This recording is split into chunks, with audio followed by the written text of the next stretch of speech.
right, everybody, welcome out to the Lager and Guys Craft Beer Show. It is Tuesday, January the 27th, 2026. Jersey Johnny coming at you. What the hell is that? Jersey Johnny coming at you. With me, as always, is none other than a flushing toilet, ladies and gentlemen. There you go. Dave took a bio break before the show even friggin' started. What the hell's going on with that? I had to visit the crapper. Sorry. You had to visit the crapper right now, in the middle of my intro of the show? I don't pay attention to the intro anyway. That's for everyone else. So. Why right now did you have to visit the crapper? That way we can tie into Thomas Crapper Day. Happy Thomas Crapper Day, ladies and gentlemen. Happy Thomas Crapper. Now, interestingly enough, who is, for those of us, and when I say those of us, I mean everyone, that don't know who Thomas Crapper is? Thomas Crapper, he was a British plumber. Back in the 19th century. Now, the thing about this is a lot of people think Thomas Crapper invented the flush toilet, and that's what we call it, crap, or taking a crap, or the crapper, right? None of those are actually true. He actually was a plumber, but he made enhancements. He's got a couple patents that were enhancements to the flush toilet. I'm pointing to the flush toilet over there. But what's interesting is, and there's another urban legend out there, because he was a plumber, some of the the manhole covers in England say Thomas Crapper because they made manhole covers. So a lot of people think that the World War I GIs would see these things, realize this was for the sewer, and they'd say they were going to the crapper. That's also false. Now, let me ask you a question on that note. If a clueless person was walking down the street and saw a manhole cover that said crapper on it, would he take the manhole cover off and use it appropriately? Depends on how strong it was. Yeah, they're pretty heavy. They are pretty heavy. But it turns out that the word crap was never applied, was only applied to feces 10 years after Crapper was born. What a great way to open the show. Yeah. Let's talk about feces. This is our shittiest opening. This is the shittiest opening by far, folks. Holy shit. And I do mean that literally. And now for our next day, which almost follows, I guess, it's National Chocolate Cake Day. Happy National Chocolate Cake Day. People are getting ready to eat their cake, and they're looking at that frosting going, no, I'll pass. For me, to all of you, I'm sorry. There you go. Anyway, happy National Chocolate Cake Day. The saving grace is next year if Thomas Crapper Day will not fall on a Tuesday. This is true. Oh, because it's not like the third or fourth Tuesday. No, it celebrates his birthday. This would be this is the fourth Tuesday. Yeah, Fourth Tuesday. Fourth Tuesday. So anyway, it falls on his birthday, and it's the 27th. There you go. Yeah, there you have it. It's also 35 years ago today. Today's the anniversary of 35 years ago today. Why is the 35th anniversary of something that happened 35 years ago? There you go. Of the date of 35 years ago. Exactly. Of Wide Right, folks. Wide Right. Wide Right. Yes, I saw Al Gattulo put that up there. Yes, he did. Norwood. Scott Norwood. Yes. Scott Norwood. Scott Norwood fired the shot heard around the Giants world. Anyway. Well, the state of New York, actually. The state of quite literally. Yeah. Yeah. I was in Vermont at the time. But I heard it there too. Yes. Well, Vermont borders. True. I was kind of in the middle of Vermont at the time. We used to go skiing. 18 of us used to go skiing Super Bowl weekend every year back in the day. They could only afford one pair of skis, so they had. And we all shared. Yes, we all did. Yes, we did. You wait here. I'll be right back. Everyone getting one run down the mountain each day. Yeah. It was fun. It was fun. Stowe. Killington.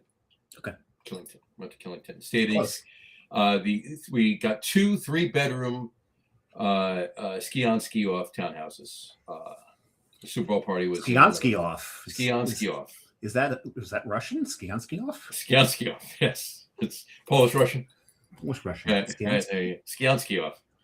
Okay, exactly. It was fun. Anyway, but back to the show. It's also National Geographic Day. So, and Dave said this to me. He's like, I said, Happy National Geographic Day. Is it Happy National Geographic Day or Happy National Geographic Day? It is not the National Day for Geography. Right. It is actually the celebration of the I think the first time National Geographic was published. I was going to post some pictures, but I figured they would be inappropriate. Yes, because if you remember Potts, no, it wasn't Potts, it was Ralph in Happy Days. Ralph, yes. Nude pygmies. Nude pygmies. You could not do that on TV now. No, you could not. That's rude. That would be definitely rude. And do you want to mention the fourth day, or do we want to save that? No, we're going to save that to the end in our farewell. In our farewell. There you go. All right. So I don't know about you, but I'm thirsty. I am. So let's bring our guest on, please. I'm hoping not to be soon. This is very true.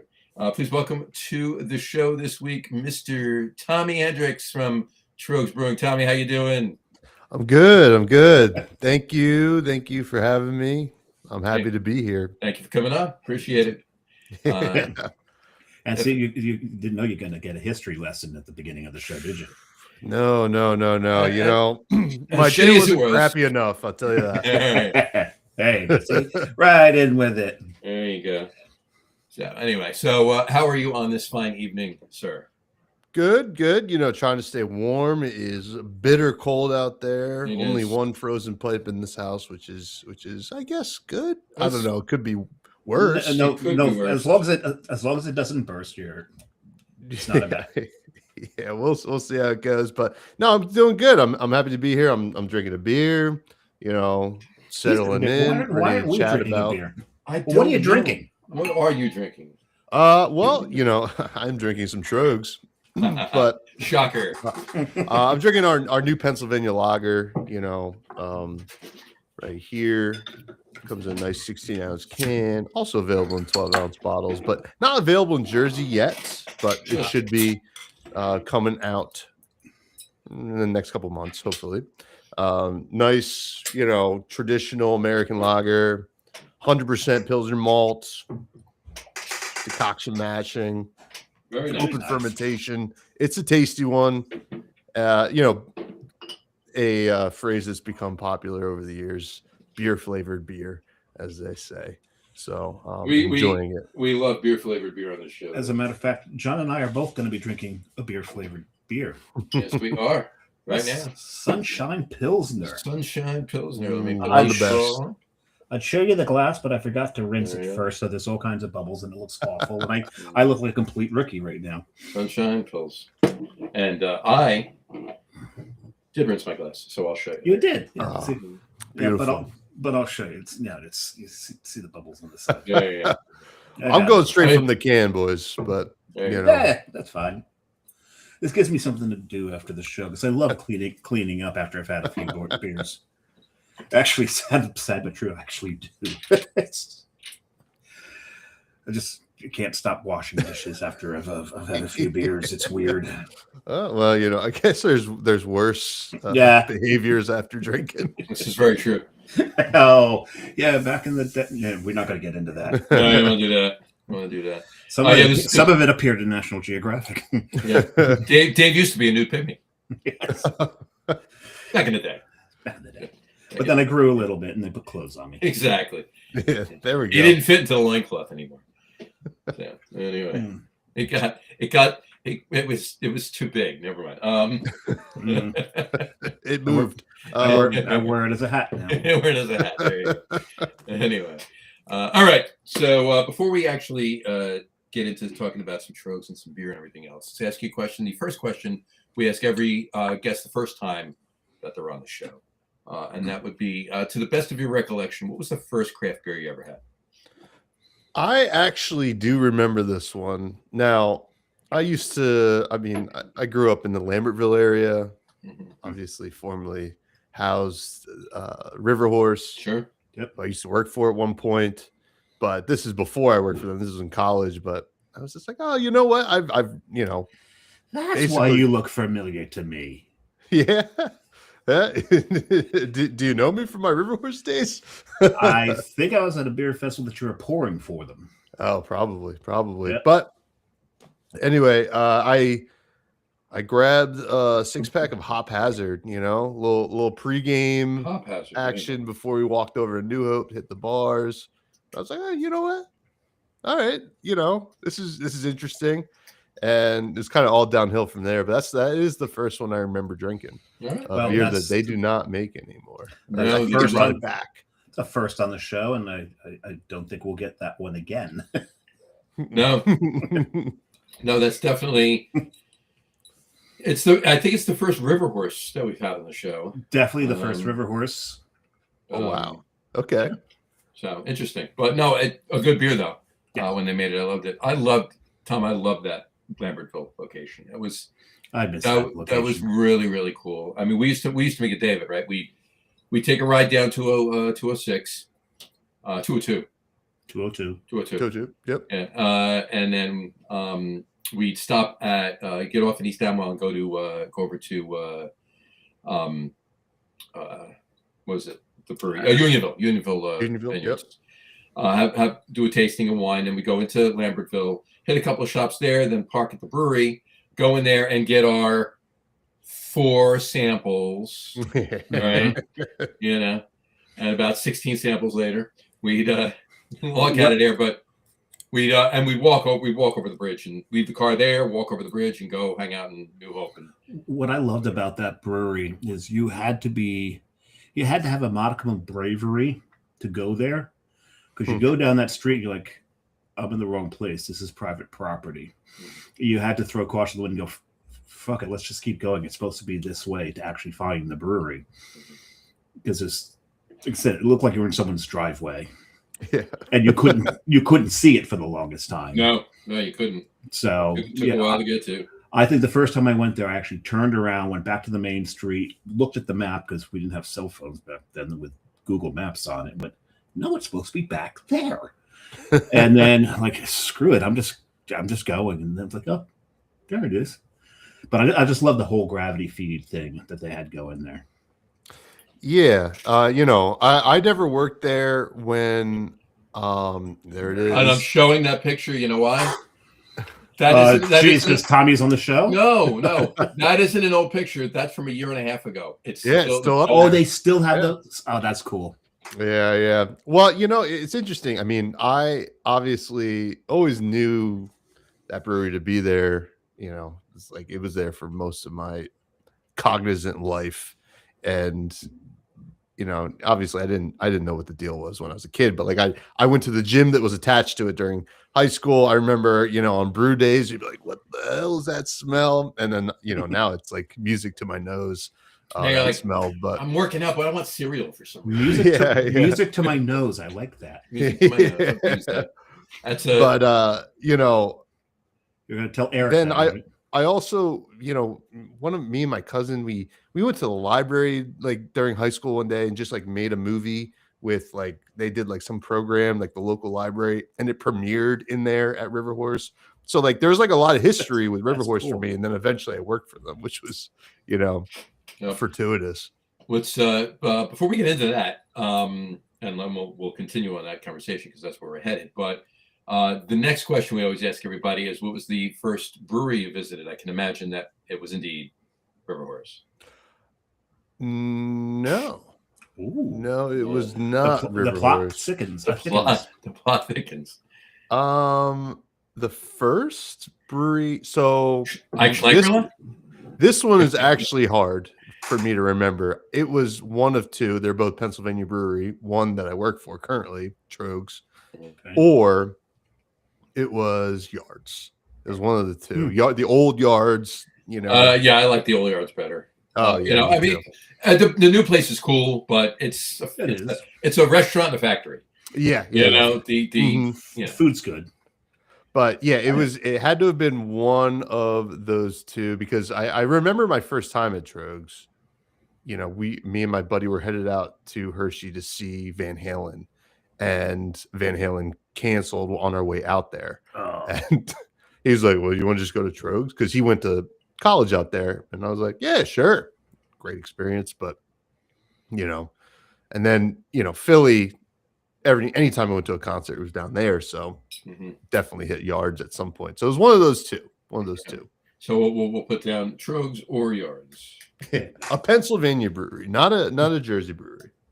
Now, so my next question before we get into talking about it is, since your first beer was from River Horse and you work for River Horse, and your first brewery may have been Troegs and you now work for Troegs, when are you gonna be doing any work for Yards? Oh man, well, you know what? I'm kidding. I remember talking to Ron Johnson before I even got into the industry. And I was like, Ron, because I met him at like a beer dinner. You know, this is the old Yards rep, no longer, but I was like, man, Ron, you're cool. Yards is cool. I wish I could work for you. He's like, oh yeah, you know, he gave me my card or his card and stuff like that. I was still like in college or whatever, but you know, I would have loved to have worked for Yards, but yeah, that would be funny to hit the trifecta. That would have been funny. Yeah. Well, on that note, okay, so you went to college, you visited, you had haphazard from River Horse, you went out to you were out at Troegs. Obviously, whether it was the first or the second brewery, it was you were out at Troegs when you were at Hershey. When River Horse, I'm assuming, was your first gig in beer? Yeah, I was working at a liquor store in Lambertville. Okay. It used to be called Welsh's. It's Wonderful World of Wine now, owned by a family friend. I knew. How was that? Yeah, I heard that too. Not on my end, folks. That was back there. Yeah. I think someone might have a bit of a sniffle. Yeah.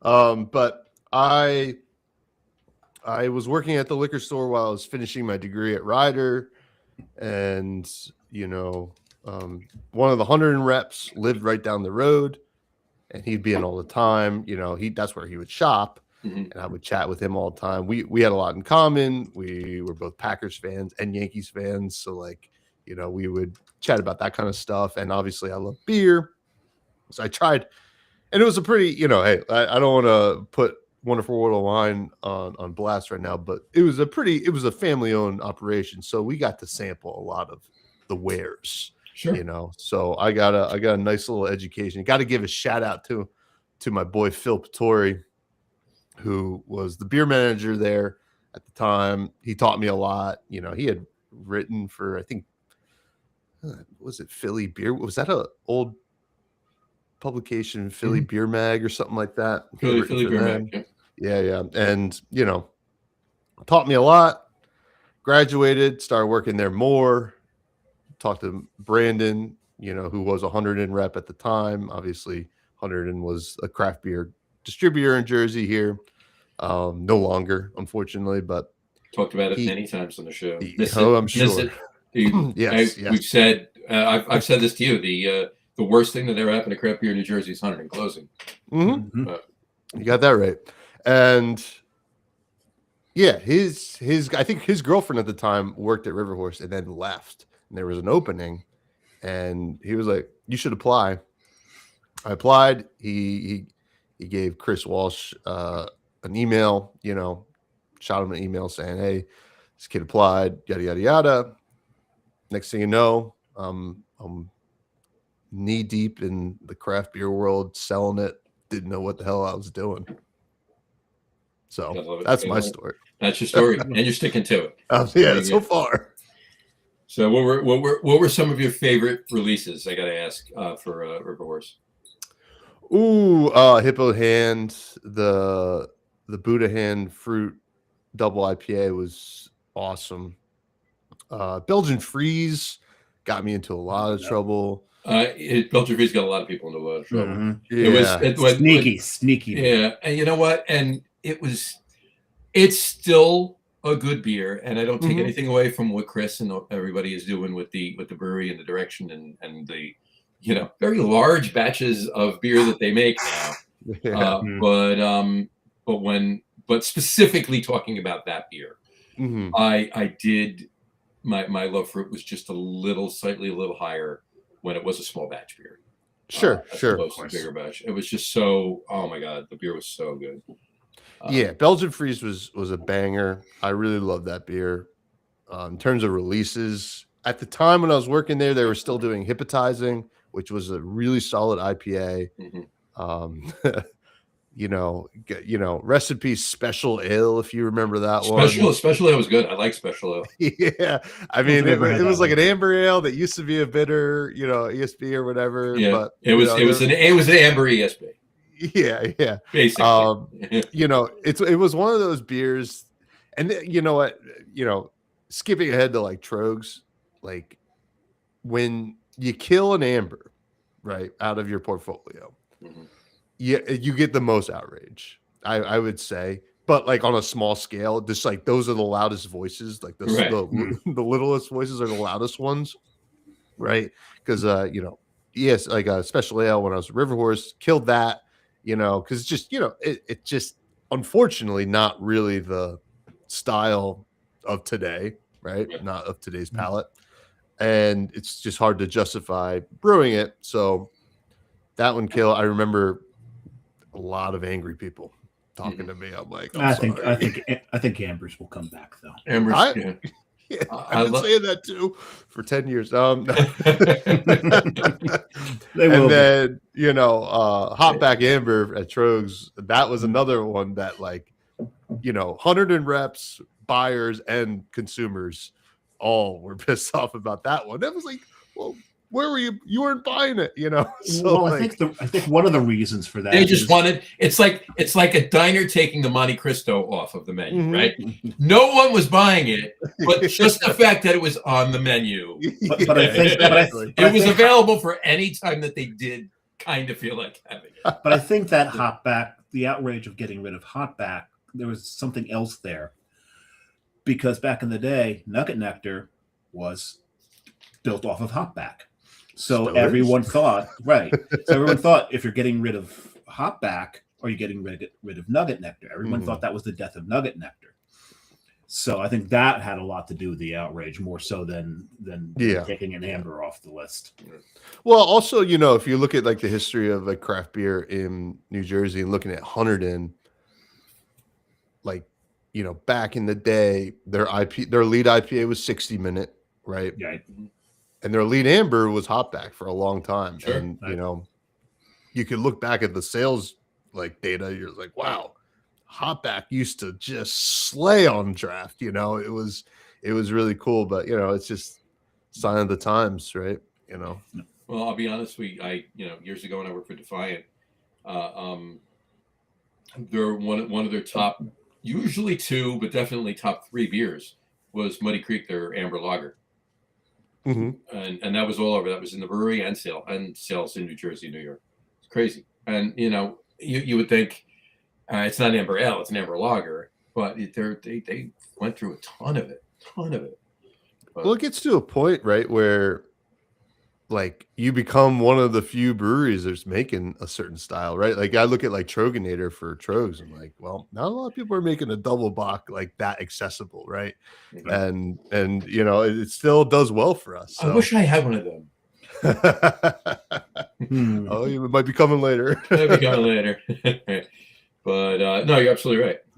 So, all right. So when was that you worked for River Horse? What years what are we talking here? Let's see, 2017 to 2019. I worked there for 2 years. Fair enough. And then got an opportunity at Troegs, and I've been there 99% of the time since then. I took a brief stint off this year to try something else, and it wasn't for me, and they wanted me back, so I came running back into open arms at Troegs. There you go. Nice. There you go.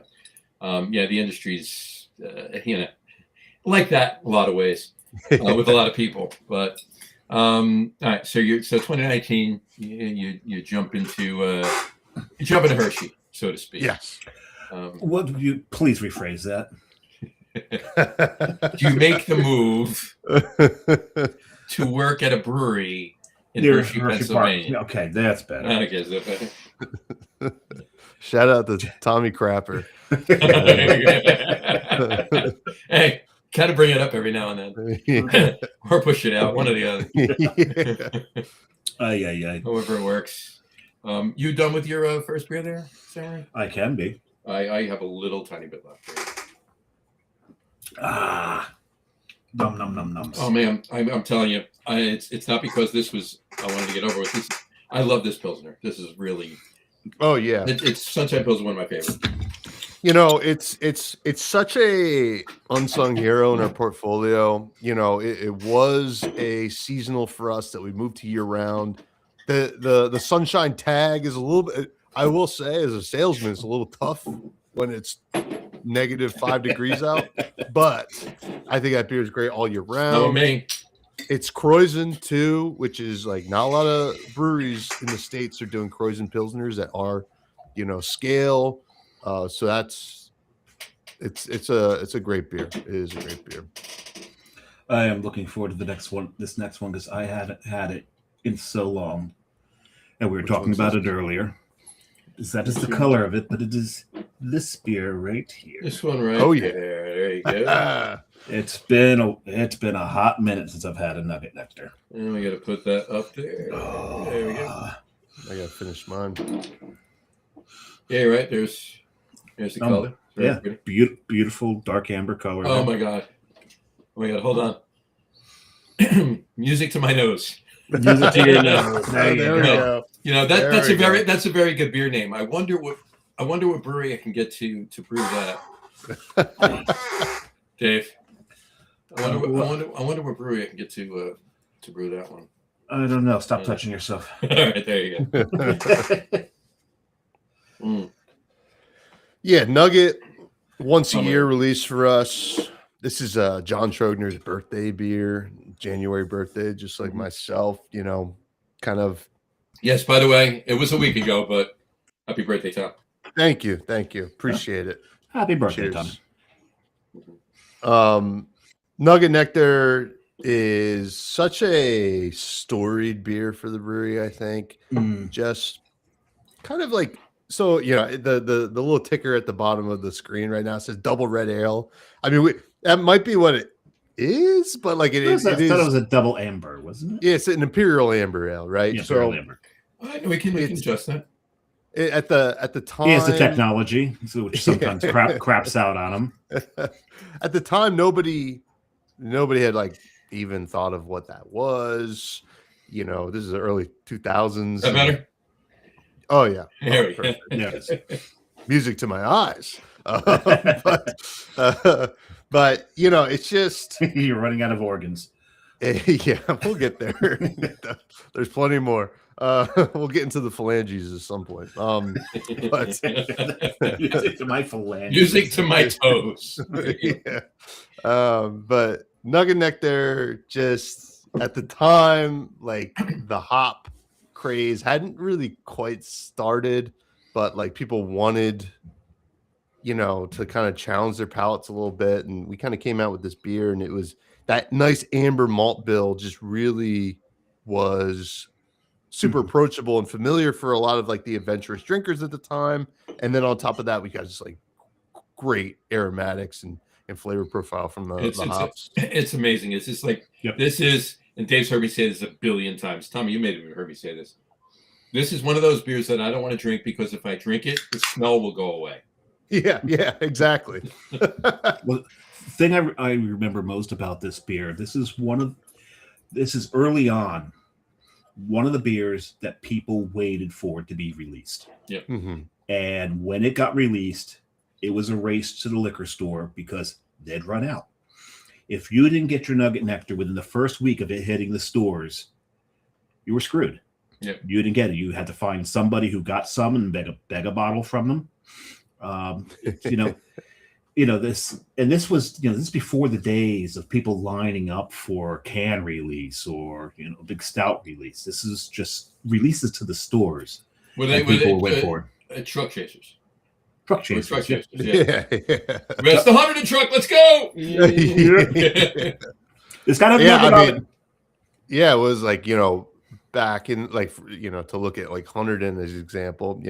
I remember people chasing the KBS trucks, the Nugget Nectar, Mad Elf. We're very fortunate to have two big releases, and even at one point you can lump Nimble Giant into that. When that first came out, but we're very fortunate at one point. I mean, there's still hype around this beer. It's just more a familiar hype, if that Right. makes sense. It's like familiarity, hopefully getting new people to try it and fall in love with it. But yeah, I remember those days too. I had not worked for Troegs at the time, so like it was one of those things. Was like, man, I would love to sell beer like that. Seems pretty easy. Yeah, beer sells itself. It definitely does. That's for sure. That's what if you're the rep, they're bugging you. When's Nugget Nectar coming out? How much can I get? Yeah, exactly. And Tommy, I've told you my my Nugget Nectar story at the brewery, right? Oh yeah. Yeah.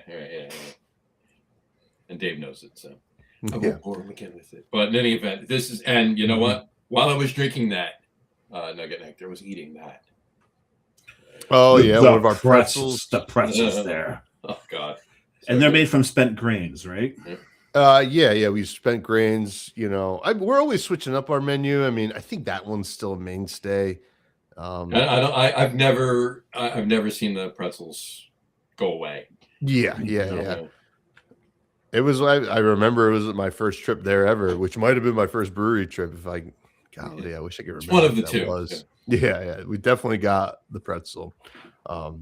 So good though. Yeah, love Nugget Nectar, and like you mentioned before, that this was hopback kind of doubled, right? It's like this base and that nice amber malt bill, and then it has more alcohol in it. That's cool. This is very true. Very true. I do know that when last time I had it, that's what I was eating.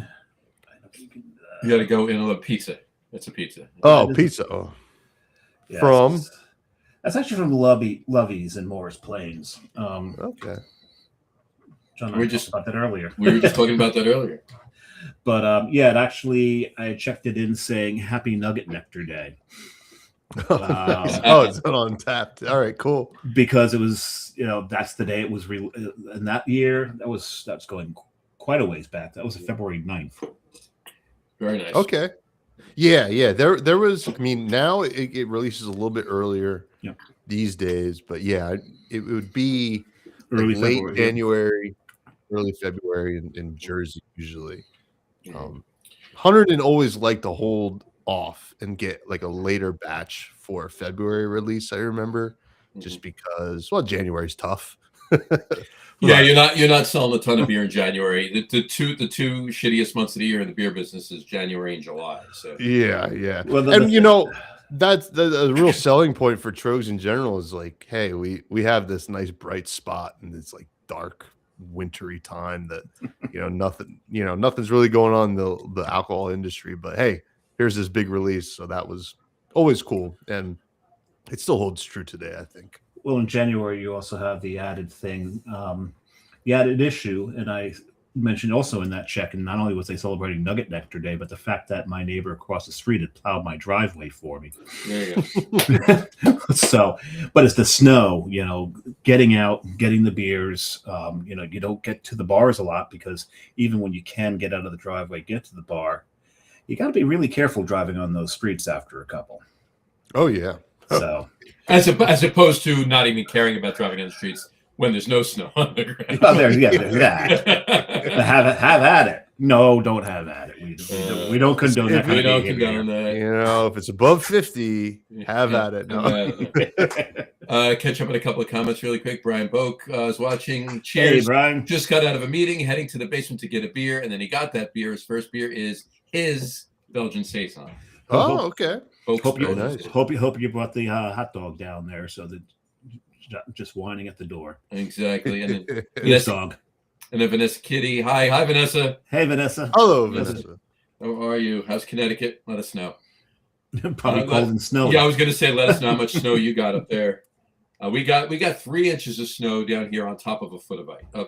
3 inches of ice on top of a foot of snow. A foot of ice. Oh my God. I was going to say, wow. I was smart about it too, right? Because I was going to go out, like my original thing is, my normal thing I should say is like when it's snowing, I'll go out about halfway through the storm and shovel, right? So there's only half as much when it's done. But I knew that freezing rain and sleet was coming. So if I shovel everything, then I got solid ice on the ground. And I'm not getting that up. So I left it. I let it go all day Sunday. Yesterday morning, I went out. And now, again, I got 3 inches of ice on top of a foot of snow. So now I'm just stepping on the ice to break it, lifting that up, and then shoveling the foot of snow. So, kind of like a creme brulee. pretty much. Exactly like a creme brulee, sir. Yeah, all right. Like that. Exactly. Not as tasty. But... Not near as tasty. No, not at all. All right. So, yeah, Nugget Nectar. We'll get to Mad Elf. How's that? We'll start with Nugget Nectar release, right? So Nugget Nectar comes out. Like I said, this is just like you said, the aromatics. I may have 2 of them before I get to my last. We'll see. This is amazing. But I forgot how much I loved this beer. It's so good. It's just so good. Yeah, it's a miracle too that like a beer like this is still, like on the forefront of some people's minds. You know what? And anticipated. Here's my still thing. Anticipated. Here's my thing, Tom.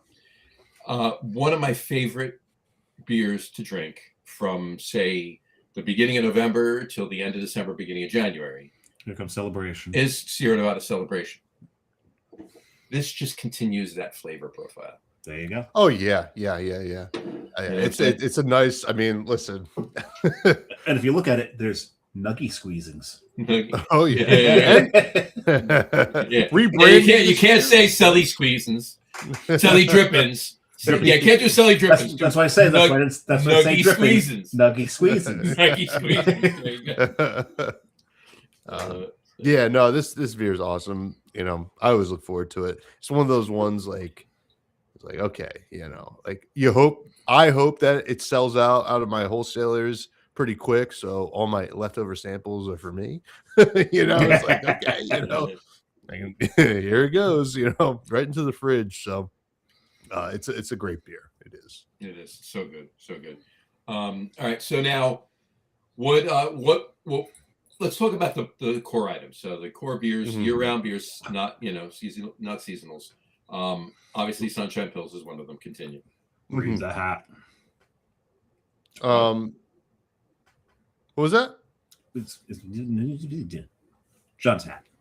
Oh, Perpetual. Oh, there you go. Read the hat. Read the hat. I was like, what is going on? It said lead the bat. I was like, what no. Yeah. Perpetual. Seat the cat. Sink the cat. Perpetual is number 1, right? This is our bread and butter. This is number 1 selling IPA in Pennsylvania. Actually, number 1 selling craft beer in Pennsylvania. Usually, IPA kind of is going to cover that anyway. Right. Obviously, I'm a New Jersey representative, so it's my job to make it number 1 in New Jersey. Although that's an uphill battle. We got some great IPAs, There might be one. There's some good liquid in Jersey. So yeah, there might be one that whose logo looks similar to John's shirt, but isn't.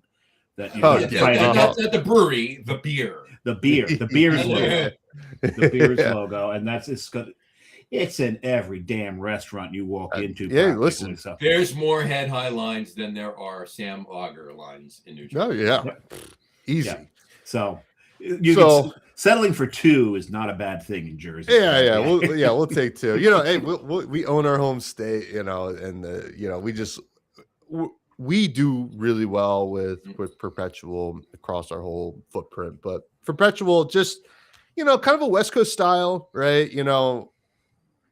Old school, right? During COVID, we saw. I mean, this beer has always been a workhorse for us, but since I've been with the brewery, it has grown every year, right? And that is very impressive. Even last year, and like even so far into January, it's growing still. This is a beer that it's just dependable. We don't switch it up. It just tastes good, and it's not hazy, right? There's haze fatigue, right? There's no doubt. I got it. Haze fatigue is very, very real. Very real. And it sometimes you just want to have multiple of one beer, and it's tough to do multiple of a hazy beer, in my opinion. But I would agree. I think that this beer is just classic, right? It's actually sometimes I will say this is probably my favorite beer in our portfolio because I always know what I'm getting, right? It's always going to be consistent. it's a lot of the reasons like a beer like Sierra Nevada Pale Ale, I'll always grab. It's like, I know what I'm getting. This is a good beer, great flavor profile, classic, nostalgic too. But Perpetuals just kind of fills that role. Perpetuals number one. And, 2 years ago, we released a hazy beer in like a hazy, juicy style into our year-round lineup called Graffiti Highway. That's crept up into like almost, I mean, it's our number 2 individual selling beer family in our portfolio, like throughout the year, which is a new school, right? We have old school Perpetual, your classic craft beer drinkers who just want a nice clear IPA that you can actually taste the hops and have a nice malt backbone. And then you have Graffiti Highway, which is for the new school drinkers who like that really soft mouthfeel, easy on the palate, just crushable, very tropical and citrus focused.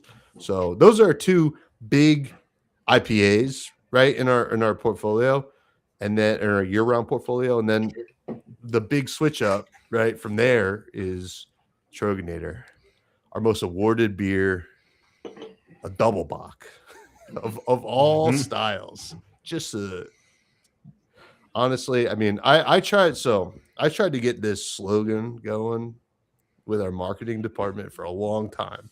There's graphics like dating back to like 2019, and it was at the time like White Claw was like popping off, and it was like ain't no laws when you're drinking claws. So I was like, oh, ain't no haters when you're drinking naders, and boom. I mean, like we had some stickers made like that I gave out at some events. I love Troegs. That's such a banger. I mean, Troegs is a fantastic beer. Again, I got to get one of them soon. Not, and like you said, it's not a style that you see a lot of people in the U.S. doing. No, you certainly don't. I mean, it at this point it would be like, I mean, if I was a United States brewery that was like, hey, we're going to make a double bock year round, I would say, all right, well, when do you want to get your bankruptcy notice? Because like it's a tough style to like break into the market with, right? You better make that thing hoppy. The other thing I love about it is that Troegs stuck to the naming convention. Of the acre at the end of a double bock. Yeah. I mean, it was familiar for people who were familiar with like the imports of the world, and then like also kind of gave us some brand recognition because like back when Troegs, like back when we started like really growing as a brewery when we were still in Harrisburg, like years and years and years ago, our main beers were Hopback, Troegs, and like Troegs Pale Ale were our main 3 kind of core items, and 2 of those we don't make anymore. At least not all the time. Sometimes, you can sneak out to the brewery and taste it. Or if you're at McGillen's in Philadelphia, you can have some Hopback. That's a little trade secret right there. McGillen's in Philly. Yeah. Writing that down right now. Yes. Am I? Because we might be there in April. Oh, no, we might not. We will be there. Also, if you want to have some hop knife too, you can have that there too. That's hop Hopback and hop knife. Yep. But we just kind of like really grew our brand through kind of these, relating it to Troegs and the Troegs brothers and like Troegs was one that I think is a testament to the brand strength and people like kind of looking at Troegs like this devil thing, like what's going on? Like people see that logo and they're like, oh yeah, and they know it's like a heavy hitter, right? Which is like we see it with your guest from last week, Gold Monkey still it's a strong contender. It still sells and that people like, and it's one of our owner John Troegs' favorite beers. He says he drinks it at the beach He's a maniac. That's not a beach. Okay. To him, it is okay. And I gotta give John where his the flowers. beach in Germany is. I don't know if I'll be drinking something that high with my phalanges in the sand. Phalanges. Oh man. But yeah, those are our big three kind of sellers, and then this Troegs Pennsylvania lager that we're releasing, went off to a hot start in Pennsylvania. Not sure, about outer markets. Obviously, it's branded for Pennsylvania, but we do a lot. We have a nice variety in our core items. We are releasing an extra stout into our core lineup this year. Nice. It's going to be replacing our chocolate stout, which is Grand Cacao. And one of the Grand Cacao's going bye-bye? Not exactly. It is, I think, from a package standpoint, but we need to keep it around to do chocolate elf and stuff like that, every year. And we'll continue to brew it. But in terms of like 6 packs of a stout, extra stout, it's going to be Night Gazer stout. Night Gazer, okay. Yeah. We've made it at the brewery a couple times. People love it. I think it's a little bit more my speed, nice roasty stout that's not 12% or too sweet. That's kind of right in my wheelhouse. But yeah, those are, like our core. Another core item to us is obviously our variety packs, which is like, you get a little bit of everything in. And then, we consider our seasonal hop cycle a core item for us. It's a rotating seasonal, much like a brand like Sam Adams does, where same UPC and you just kind of switch them out. And right. We have a new one coming out in a week, which would have been cool to be drinking on this, but I don't even have samples of it yet. So that one's called Daylight Chaser, a dark IPA. Yeah, you were telling me about that. Any way you can get done before Friday? You know what? Text Fritz. I don't know if they got theirs yet. They might have.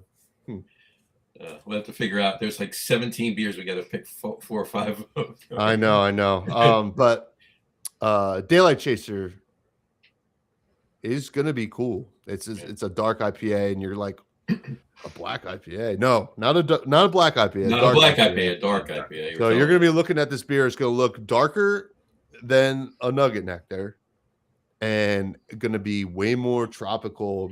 Darker than that, and it's gonna. You said tropical flavors, right? It's gonna taste like you're drinking like a super modern IPA with super tropical and citrus notes, but have a nice dark malt base. It's like a Jedi mind trick is kind of how we're explaining it to people. You're just like looking at this like, what is this going to taste like? And then, a funny story about that beer.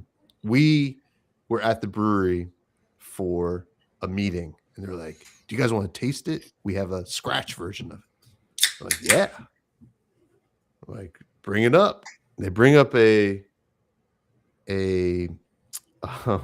pitcher, right? So we can all sample it out. This is the sales team.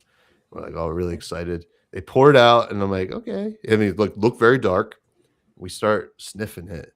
Like, this smells roasty. Like, they told us it wasn't going to be roasty. It smells roasty, and we tasted it. Like, this tastes roasty. Well, maybe they lied to us. And then they came up and was like, oh, we gave you our dark lager. We're like, okay, we thought we were crazy because we got none of the notes that were explained to us, but we got to try the real one. And it was before you continue. So there was a scratch batch of a dark lager. No, actually the dark lager was not a scratch at all. It's basically we in conjunction with the Troegs lager, we have a dark version as well. Is that coming to Jersey? Because I'm gonna need that. No, but I can get you samples of it for sure. I mean, you know what? I'll never say never because, fair play to Bird's Mouth, right? Bird's Mouth is another brewery that's doing great work. Andy's been on the show a few times. Yeah, and they're doing some great stuff, and like they're proving that like some more interesting lagers can do well on draft. So like maybe we'll give it a shot in Jersey as well. Lager is having I wouldn't say a minute, I was saying an hour. At least. And dark lagers have been doing well in the state. Yeah, but I don't even know. Did I answer any of the questions that were asked? Did we kind of rambled? No, we're in the middle of talking about the core beers, and you went through them all, and then moved on to my next question. It was an open-ended coming out this year. It's one of those open-ended questions. Absolutely. Yeah. I mean, we always have some cool stuff coming out. You know, I'd keep your eyes peeled for some interesting pack exclusive beers in like variety packs coming this summer. You know what? On that note, the current variety pack. Now, the current variety pack kind of covers kind of winter and spring, right? Yeah. So it will cover. We do our variety pack, right? So we do. It's called Perpetual Exploration. Always anchored by Perpetual, right? You throw a Perpetual in there, then you're going to get a couple other beers in there as well. And it's always going to be kind of in conjunction with our hop cycle, so our seasonal, thing.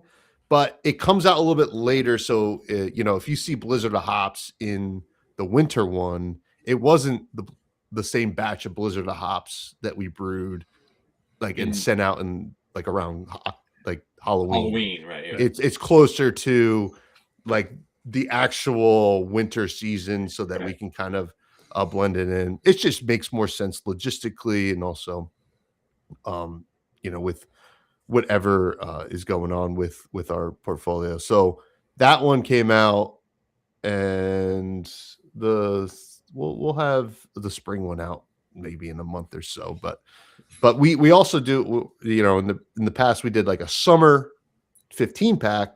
I think we're going away from that. We're going to do a Graffiti Highway specific pack with Graffiti Highway, double Graffiti Highway, and then 2 pack exclusives in that for the summer.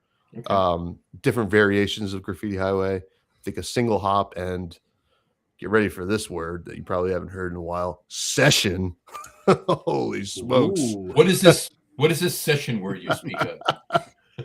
I don't know, but I don't know why the hell it ever went away, because those are some of my favorite beers. Well, it's funny though. I mean, back in the day, a session beer was like 4%, right? Mm-hmm. Now some people like, it's like 5.9. Oh, it's sessionable. We need to have a talk, actually. Yeah, exactly. Right. That's not me. I'm not saying that. That's what your liver said. Exactly. We need to have a talk there. Yeah. Well, Dave. Yeah. Dave's beer that he's checked into the most on Untapped is a sessionable sessionable beer for double IPA drinkers. It's a sessional hoppy ale. Sessional hoppy ale for double IPA drinkers. Yes. And what is this? What beer is this? I don't know the name of it, but you always find it on a boat. Okay. Gotcha. Now you're speaking about your variety packs. Yes. So that leads into my next beer. Yes, it does. There it is. Because it's what's the name of this particular variety pack? Most wonderful. Yeah. The most wonderful beer of the year. Most wonderful beer of the year, right? Yep. And this year you had Naked Elf in it, Chocolate Elf. Naked Elf, Chocolate Elf, Mad Dreams, and Mad Elf. So we finally said, this is the Elf pack, right? Why not? People love Mad Elf. And we had been doing, in the on-premise, so like bars, for years we would do these events where you got Mad Elf on tap, you got Dreamweaver, our wheat beer, and a chocolate stout. So in previous forms, it was just like a scratch chocolate stout, but now it's the Grand Cacao. And we would do blends, right? So you would do a 70-30 mix of Dreamweaver Mad Elf for Mad Dreams. It's basically just like Mad Elf Light, which is, Right. for somebody who's working at these events, is a godsend. I'll Right. tell you that. And then Chocolate Elf is 50-50, right? Of the Right. Mad Elf and the Chocolate Stout. So these events have always done great. People love it. They're like, what the heck? This is so cool, because Mad Elf, it's a big beer, right? 11%. Mm-hmm. Yeah, 11%. And I wasn't going to drink it, except I was going to drink Naked Elf to cut back on the ABV a little bit, but I forgot to put one in the fridge this morning. Classic I remembered to put the Nugget Nectar in the fridge. Well, that's a good thing. But I forgot to put I actually thought I had a Naked Elf in the fridge.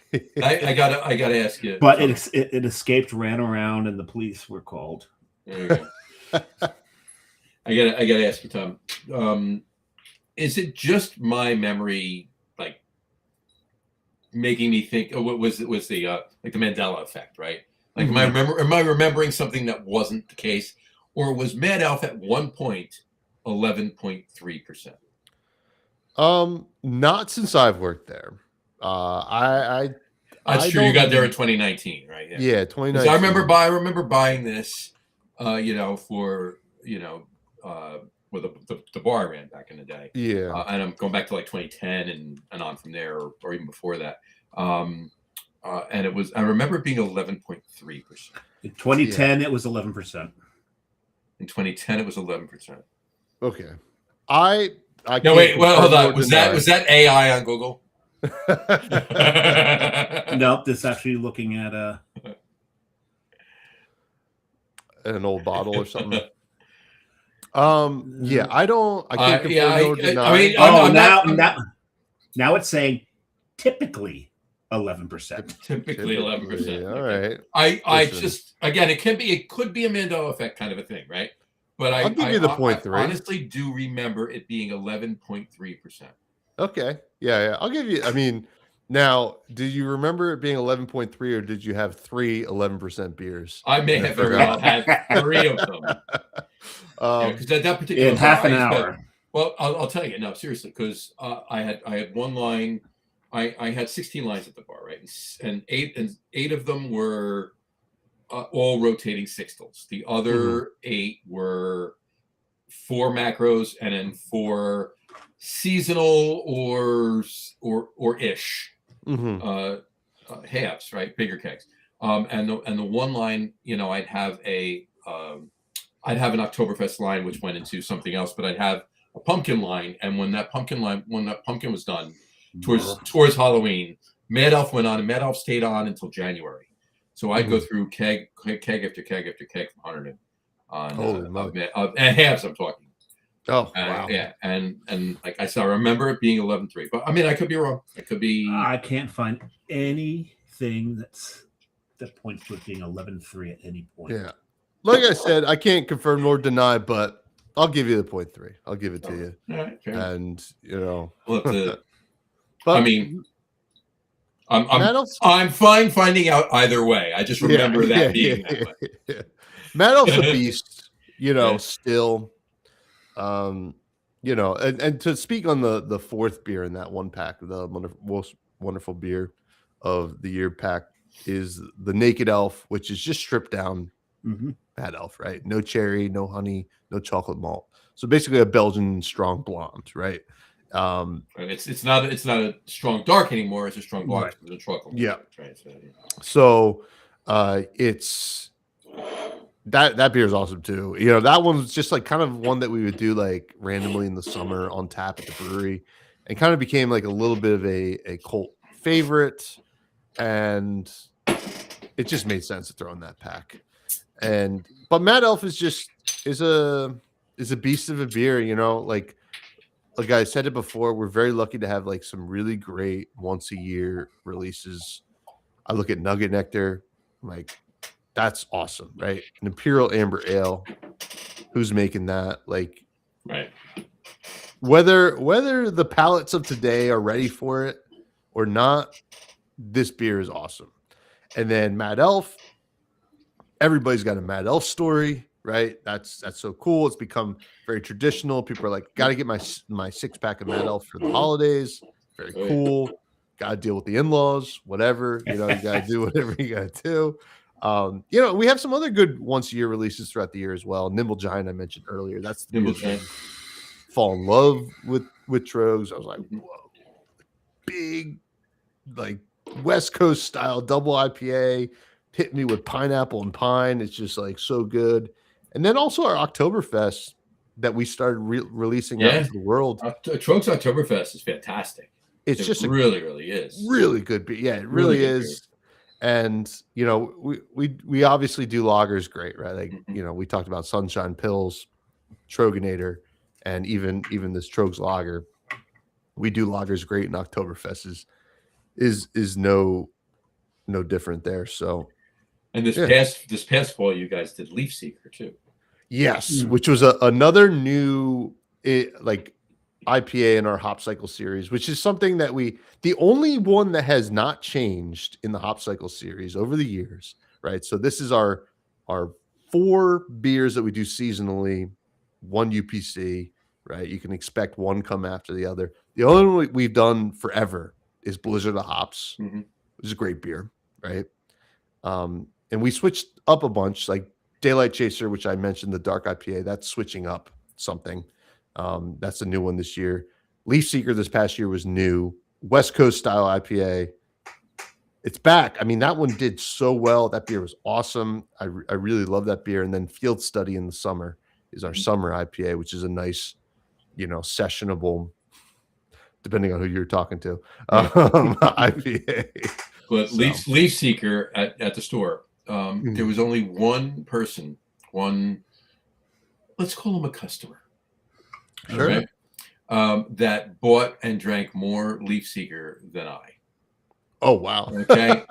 and you back in the now I don't know if you when was the first time you were a salesman in that store?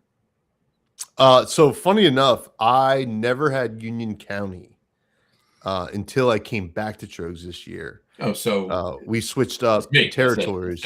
So basically, when me and you kind of connected, Pete, the buyer. Oh yeah. He was oh my God, he would text me, "Is there any Leaf Seeker left?" Pete and I go back way back, and obviously because I've been in the industry, I sold him beer, right? But he would literally text me, "Is there any Leaf Seeker left?" I'm like, "I'm actually down to 2 6-packs." He goes, "Put them both in the cold box for me." Nice. Nice. So, and I got to ask you, are you making Lil Nader this year? No, so no Little Nader this year. We'll probably do a batch at the brewery, right? This is what Daylight Chaser is replacing, right? Okay. Little Nader was in our spring. So spring seasonals in general are impossible. It's a weird time of year, and we did 2 years of Little Nader, and not for nothing, Little Nader was awesome. Right? Little Nader was delicious. Just fantastic. A nice, easy drinking Bock beer. Oh my God! And now it's a single Bock, it's just a regular Bock, right? And so it's the little version of which beer? Of Troegenator. Which funny you should say that. I just poured one. There you go. There we go. Oh man, Troegenator. I could wax poetically about that beer. Look at the color. Look at that. Look at that.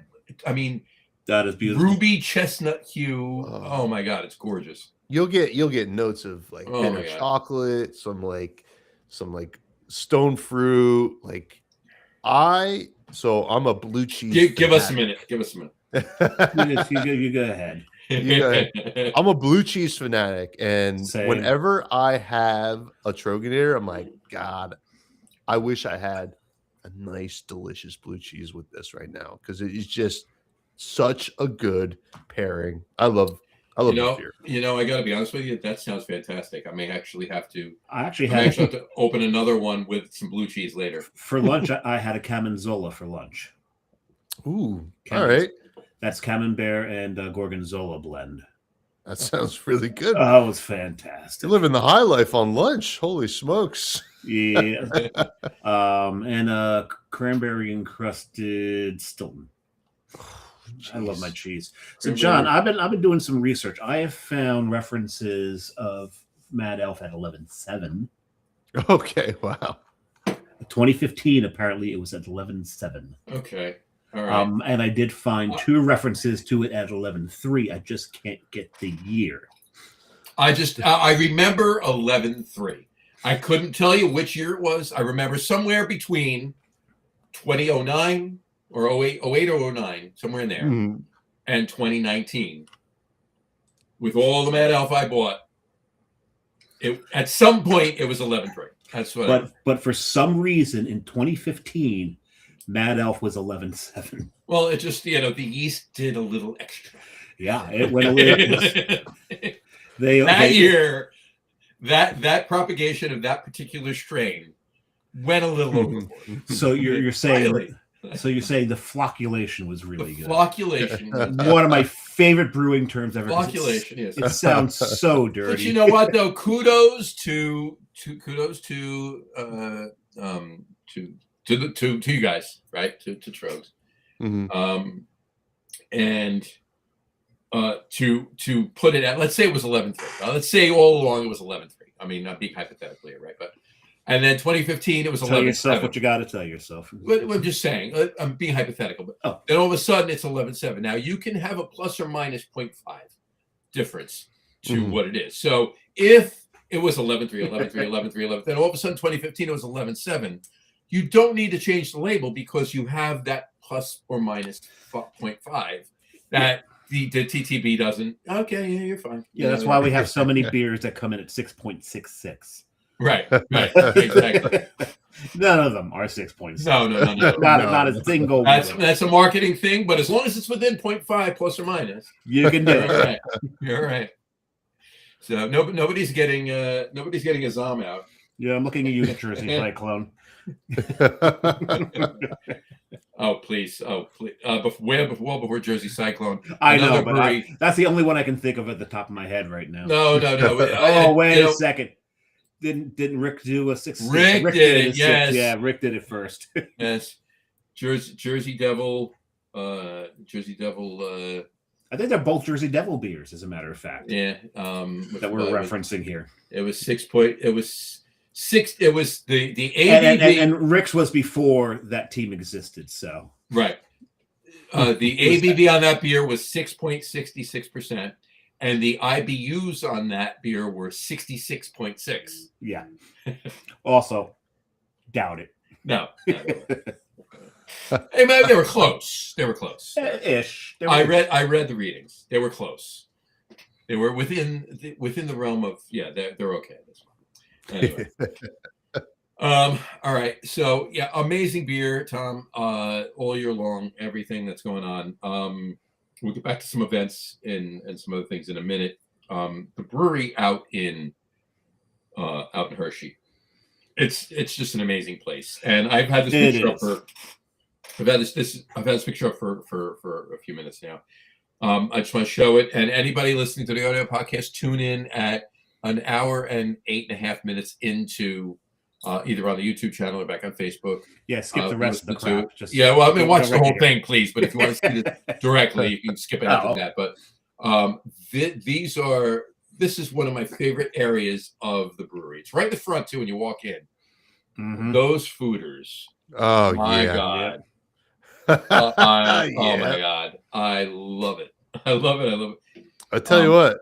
Do you like the smell of yogurt? You can go in there and smell that lacto going. I want in at a future date when there is this hanging hanging out a sign over a doorway.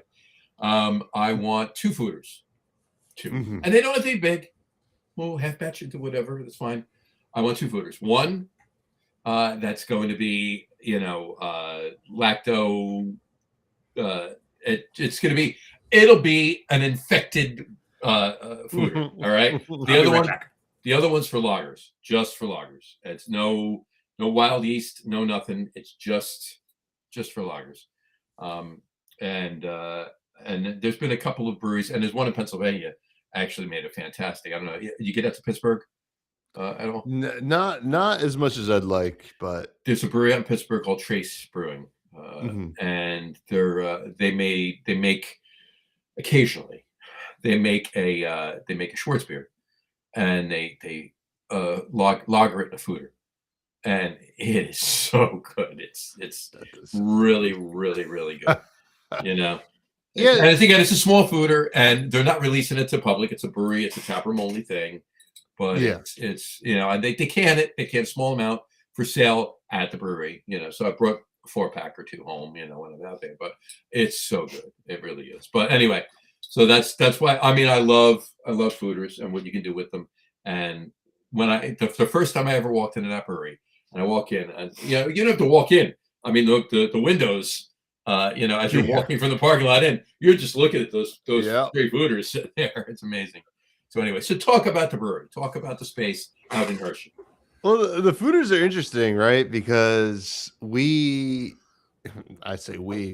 was involved in the decision. No, I'm kidding. Like the brewery was like, okay. At the time, it kind of looked like sours were going to be an important piece of the puzzle in the craft beer market. I wish it still was, because it's just so, we got these fooders, and we don't regret getting them, because we can make and ferment so many cool beers right in there, and they're just beautiful. They're Italian made. Just are they fragile? Just a little bit. You know what? They're probably solid as a rock. So it's an Italian Pilsner, basically. Yeah. There you go. But the brewery is just incredible, right? We're the number one, if you care about USA Today, we're the number one voted craft brewery tour in the country. Oh, cool. 5 years running, which is really cool. We really care about people coming in. We're very well aware of the advantageous position that we're in, being next to Hershey Park, which I'm sure will come up later. Maybe. And Hershey Park gets 5 million visitors a year, something like that, and we're just so lucky to even get a little bit of that share, right? So you go in there, we have obviously excellent beer. We've talked about beer for a while. We got a great kitchen, snack bar. Yeah, you do. Yeah, we make great food. We switch it up seasonally. We got a great staff there. You guys make like 3 of my favorite mustards. Oh, yeah. We'll take that. You get a pretzel, you get 3 different types of mustard and cheese with it. Well, the good part about it is, right, because whenever I go out there, I've been out there a couple times with Jess, and we both get a pretzel. She can't stand mustard, but she loves cheese. Mm-hmm. So you get two dipping sauces, right? You get cheese. She gets cheese and one of the mustards, and I get the other 2 mustards. And I take all the mustards. She has the cheese. We're good. There you go. Yeah. I mean, it is really incredible. We go out there typically monthly for like sales meetings. It's a little bit of a drive for me, right? 2 hours, but kind of worth it. You're just like, all right, I get to know, I get to get some food from here, which is like really good. And that's it's like a nice little consolation prize for the 2-hour ride home, even though you're like, oh my God, I'm rolling out of here. But yeah, it's just a great brewery to like visit. This is something that comes up like in my day-to-day like work, right? I'm calling on accounts, I'm doing samplings, I'm doing events, and I'm like, hey, you got kids? They're like, yeah, go to Hershey Park, stop by the brewery. We're kid friendly. Stop in there. We got, great food, great beer. The parents should be able to play too, stuff like that. And if you don't have kids, well, what are you waiting for? Not with the kids, but like going to the brewery. What are you waiting for? Go to the brewery. Come on, get liquored up.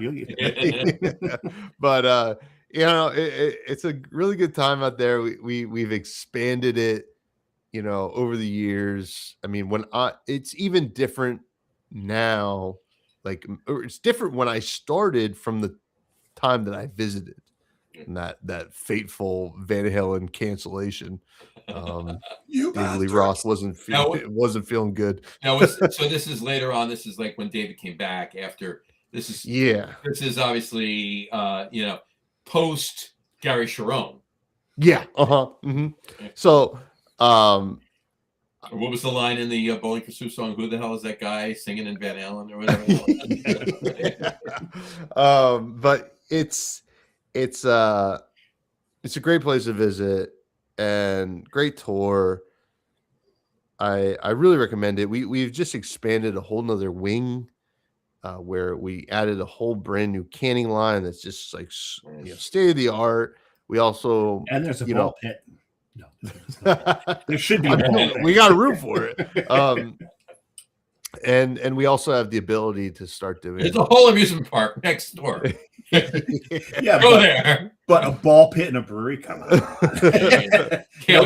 Not one kid in it. That's no kids allowed. No children allowed. It's cool though. Like we've been able to experiment with stuff beyond beer, right? We're able to do some like vodka drinks and stuff like that. Like, I was wondering where that was going. Yeah. No, we have like hoppy seltzers and stuff like that for people. And the meth lab is the other way. Yeah, meth lab here and there.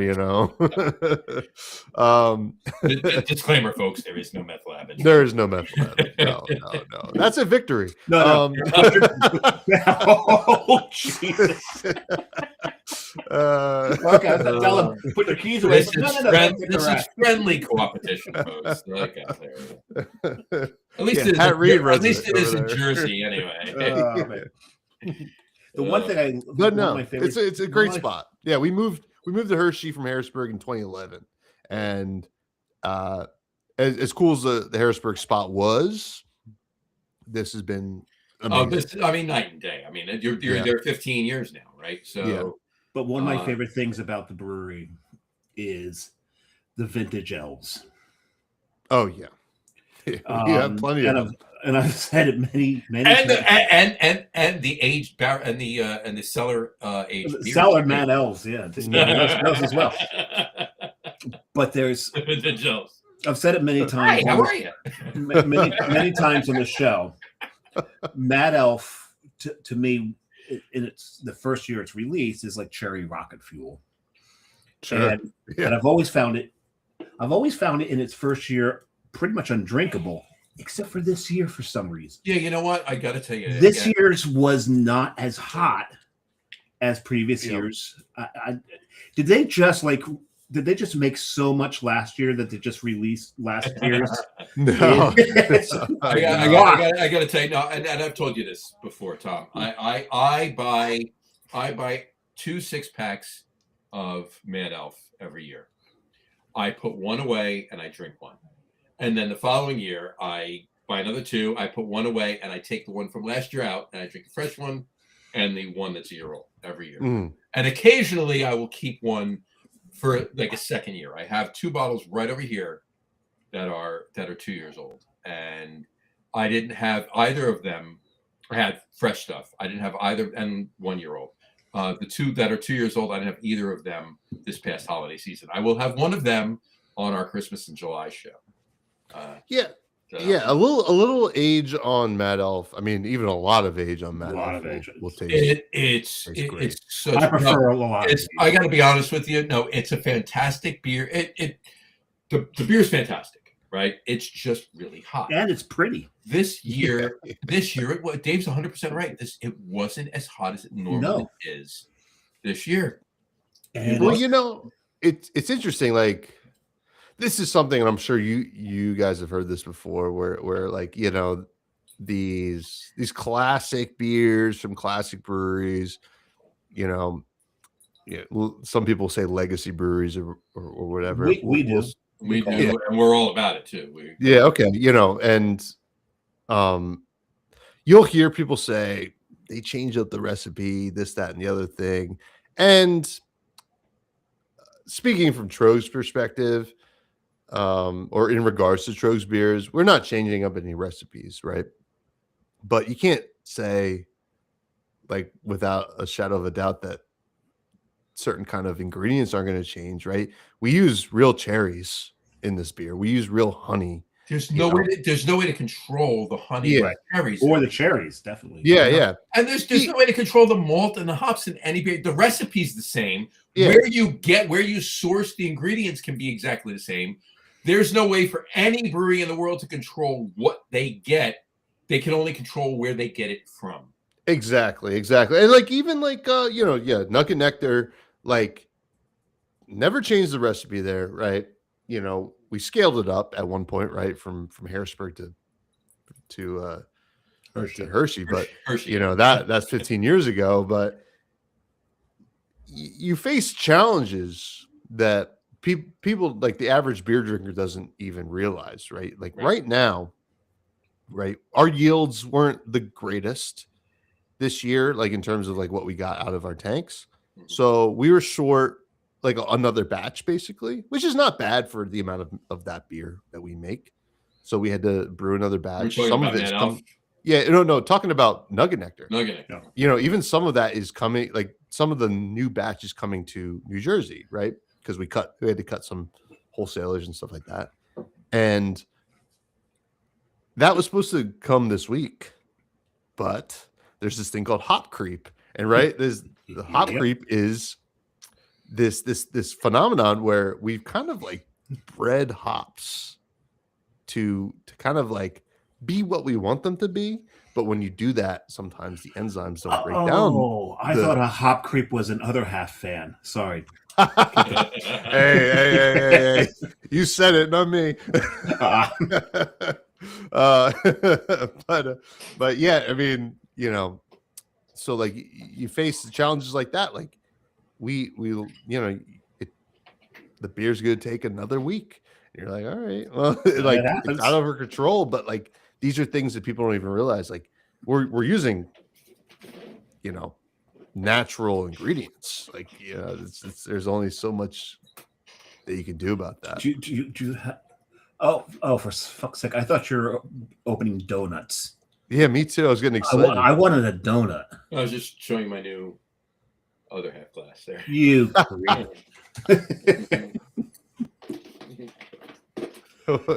Wait a second. Other half. Did they do anything wrong? Wait a second. Wait. I thought I got nice glasses. I'm fine. He said it. I didn't. There you go. Oh yeah. You know, okay. It's no knock on the brewery itself. It's a bit of a knock on their fan base. There you go. Oh, okay. Gotcha. Again, he said it. Gotcha. You know what?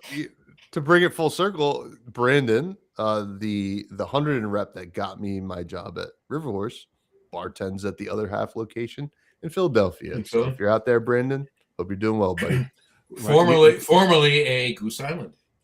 Formerly Goose Island, yep. Right next to the Fillmore. Right next to the Fillmore, and there's a distillery right there too. Yep, Blue Coat. Yeah, or Philadelphia Distilling. They make Blue Coat gin.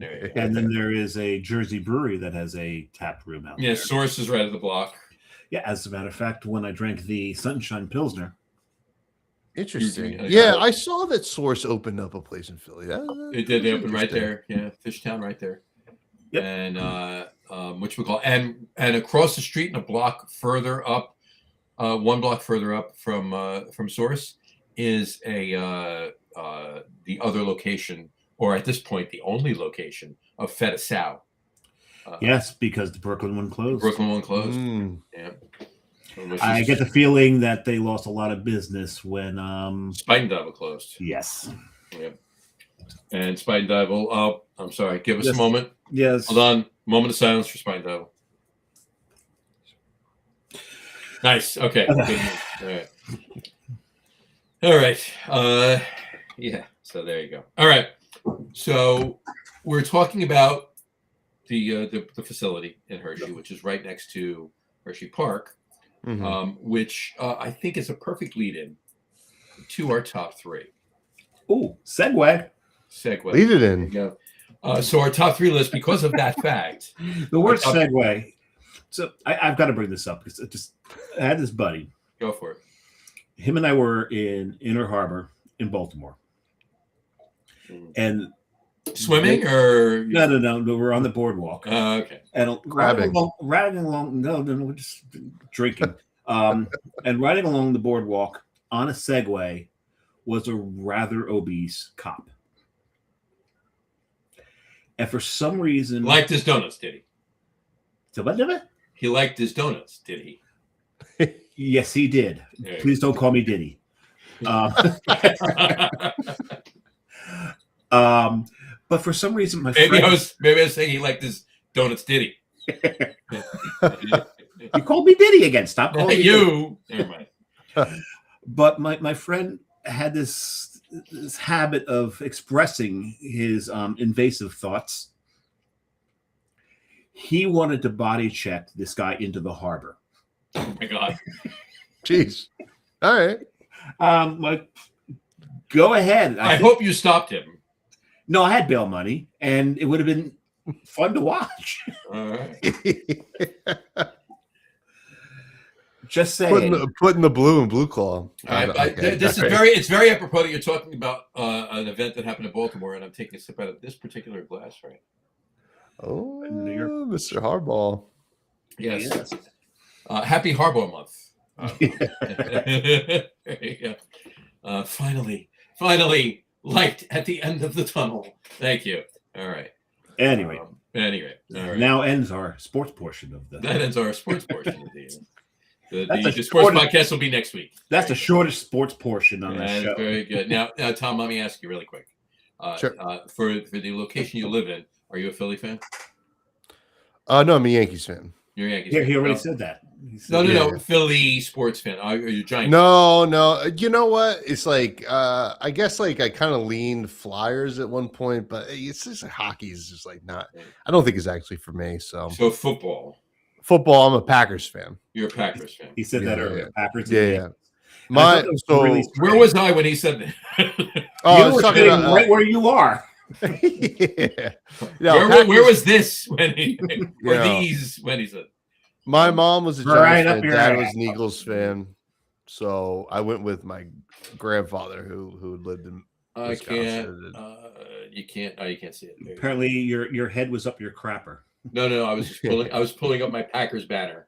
No, you asked where your head was when he said that. It was my head was on my crapper. Yeah. Very good. Anyway, we were talking about Hershey Park. So Hershey Park, right? So Hershey Park is right where Troegs is located, and because of that fact, tonight's top 3 list is top 3 favorite amusement park rides we've been on. Top 3 favorite amusement park rides we've ever, for that matter, been on in the history of us. There you go. And then now our top 3 list. I'll explain it to Tommy really quick, and we haven't said this on the show in a minute, so. And John's doing Tommy a favor here. He's stalling while Tommy continues. Well, exactly. Well, thanks for explaining that. I got him lined up. There you go. So we do a top 3 list. When Dave and I first started this show almost 6 years ago, the first 8 shows were just us. So we figured we'd do a top something list. Right now, we did a top 3 list in the observation of Prohibition, right? 1933, 3-3. There was 2 of us, 3 and 3. Top 3 list plus a top 10 list would have taken way too freaking long because our top 3 list usually means we have 4, 5, or 6. Tonight, I think Dave has 7. I think I have 7. There you go. So, but in any event, our top 3 list tonight, once again, is top 3 favorite amusement park rides we've been on. Tom, kick us off, please, with your top 3.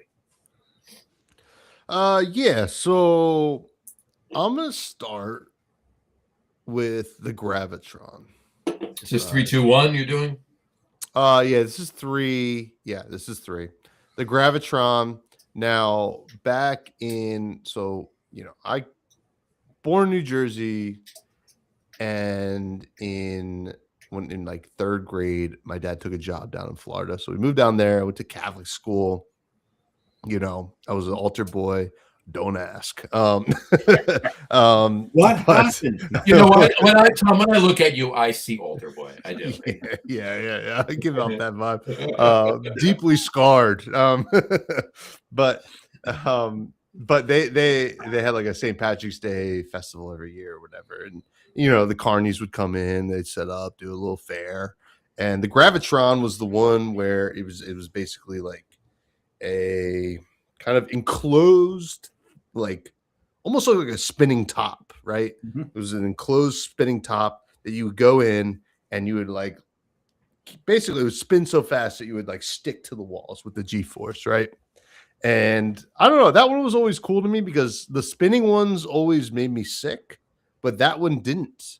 And I like the fact that you can kind of like try to like stand up and like, do something crazy like that. Lean out and do all Yeah. Were you able to spin upside down? Like, while yourself. you're doing it and then like kind of like, Yeah. Spider-Man it. Yeah. Yeah. Oh yeah. Okay. So Gravitron, number 3. Number 2. Any particular location for the Gravitron? Florida. Florida. Just in general in Florida. Delray Beach. Any Gravitron? Delray Beach. Cool. Delray Beach in Florida. Delray Beach, Florida. St. Vincent Farrar Elementary School. St. Patrick's Day Festival. Fair enough. Number 2, bringing it back to New Jersey, El Toro at Six Flags Great Adventure. Yep. Growing up, my grandmother lived in Ocean County, and she had like season tickets to which town? Manchester or Tom's River. Right. Manchester's a section of Tom's. Manchester, yeah. Largest township in New Jersey. I didn't know that. Now I do. My grandmother, God rest her soul, had season tickets back when they would still do like concerts at Six Flags and stuff like that. If you want to look at like the downfall of Six Flags Great Adventure, I was like, well, like where are the concerts at? Yeah. Well, actually, the downfall started when the haunted house burnt down and killed a bunch of people. Oh yeah, that didn't help. But yeah, that didn't help. But going there, El Toro, I like those wooden roller coasters. Those are fun. Mm-hmm. Just like you just like, oh, this could fall apart at any point. I like that. That's kind of cool.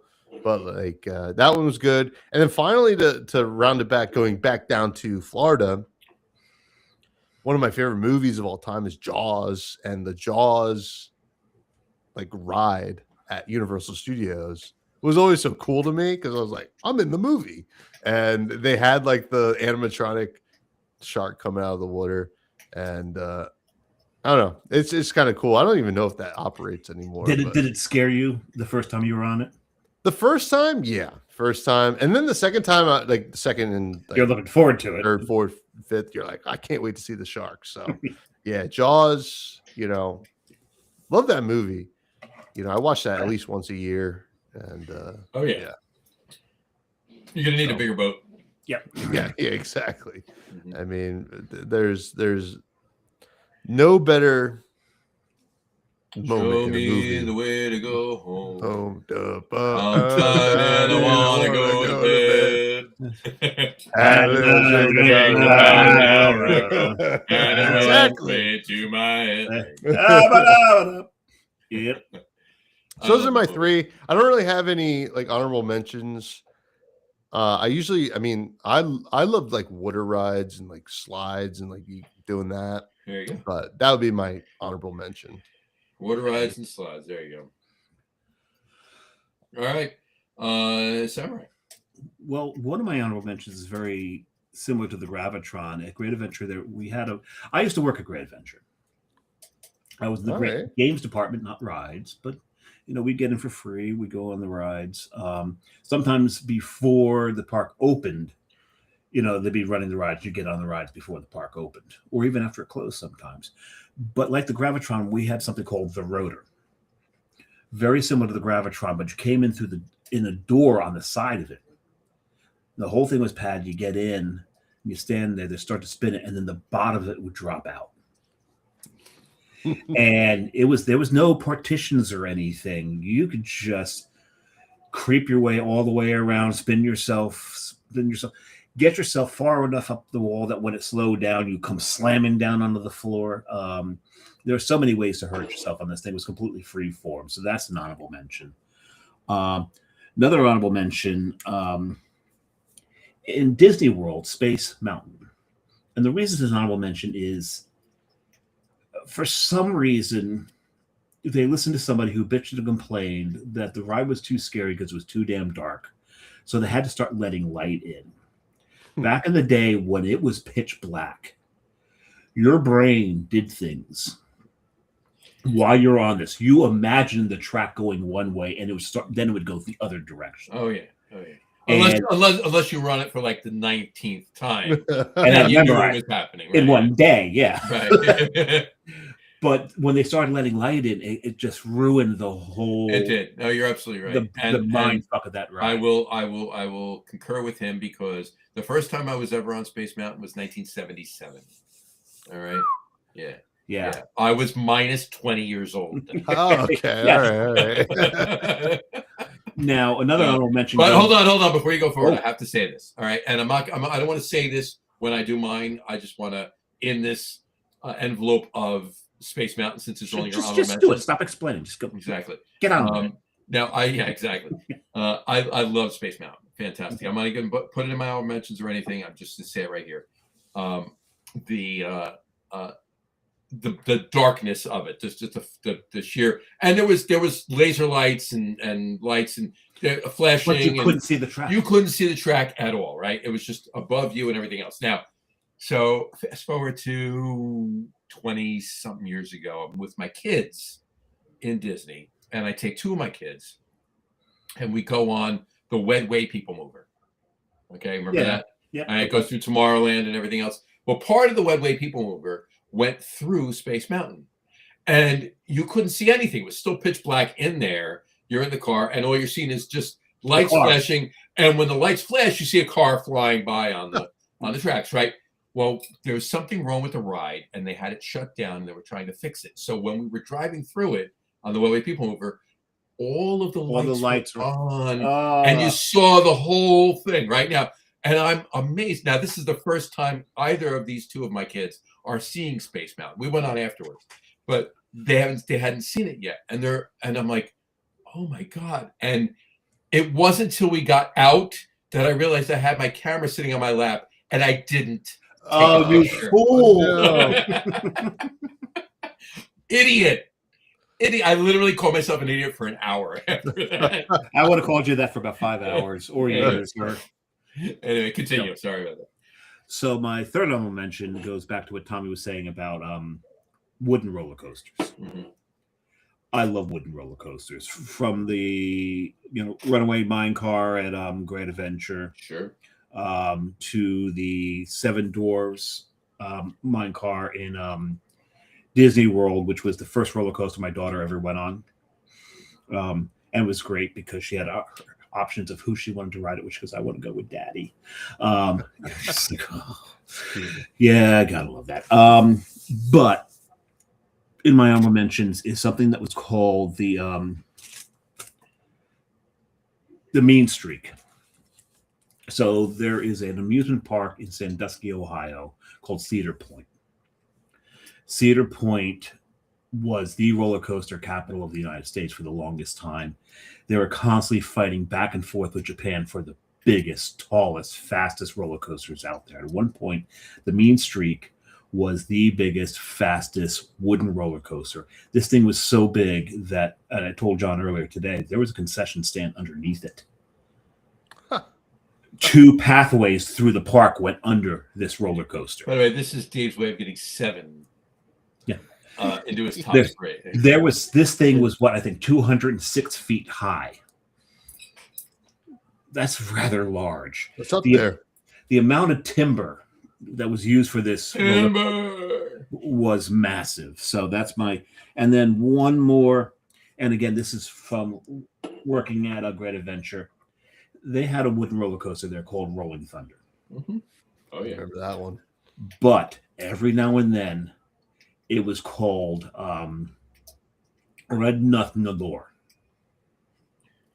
which was Rolling Thunder spelled backwards because they'd run it backwards. Oh, red noth Nilor. Yeah. The G was silent. G was silent. They would take the cars off and turn them around so you rode the thing backwards.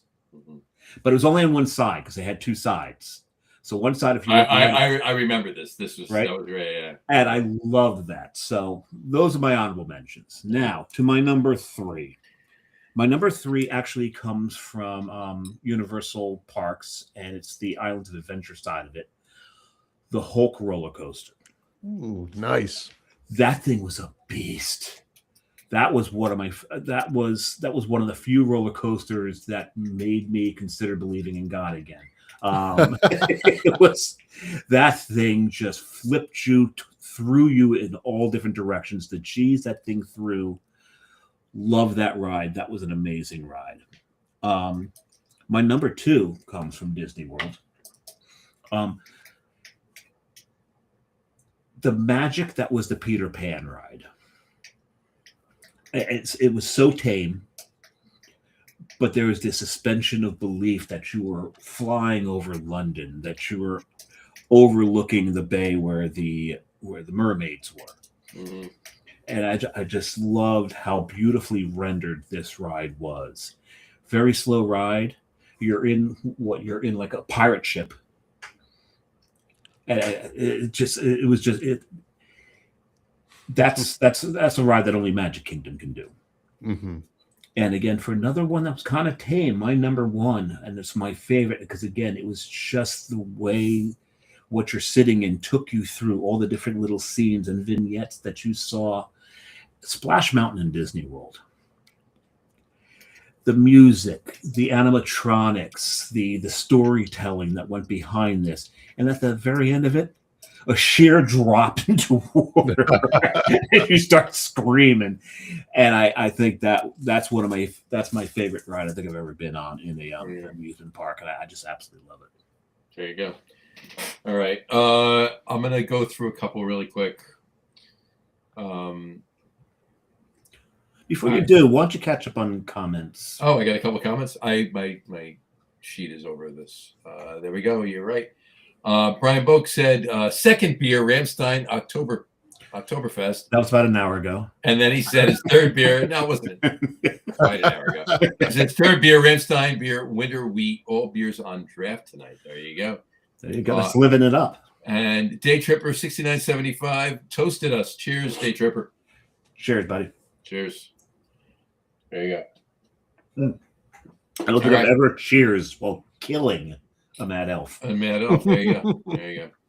All right. So I'm going to give you 2 quickies, 3 honorable mentions, and then my top 3. This is his way of getting 8. No, but the quickies are now. These are not by any means my top 3. Okay. There's I shouldn't say that. These are by no means my favorite, if you will. All right. You know what? I'm going to leave them out. It doesn't matter. We can have a discussion with them afterwards. They're not part of the list. I'll give you my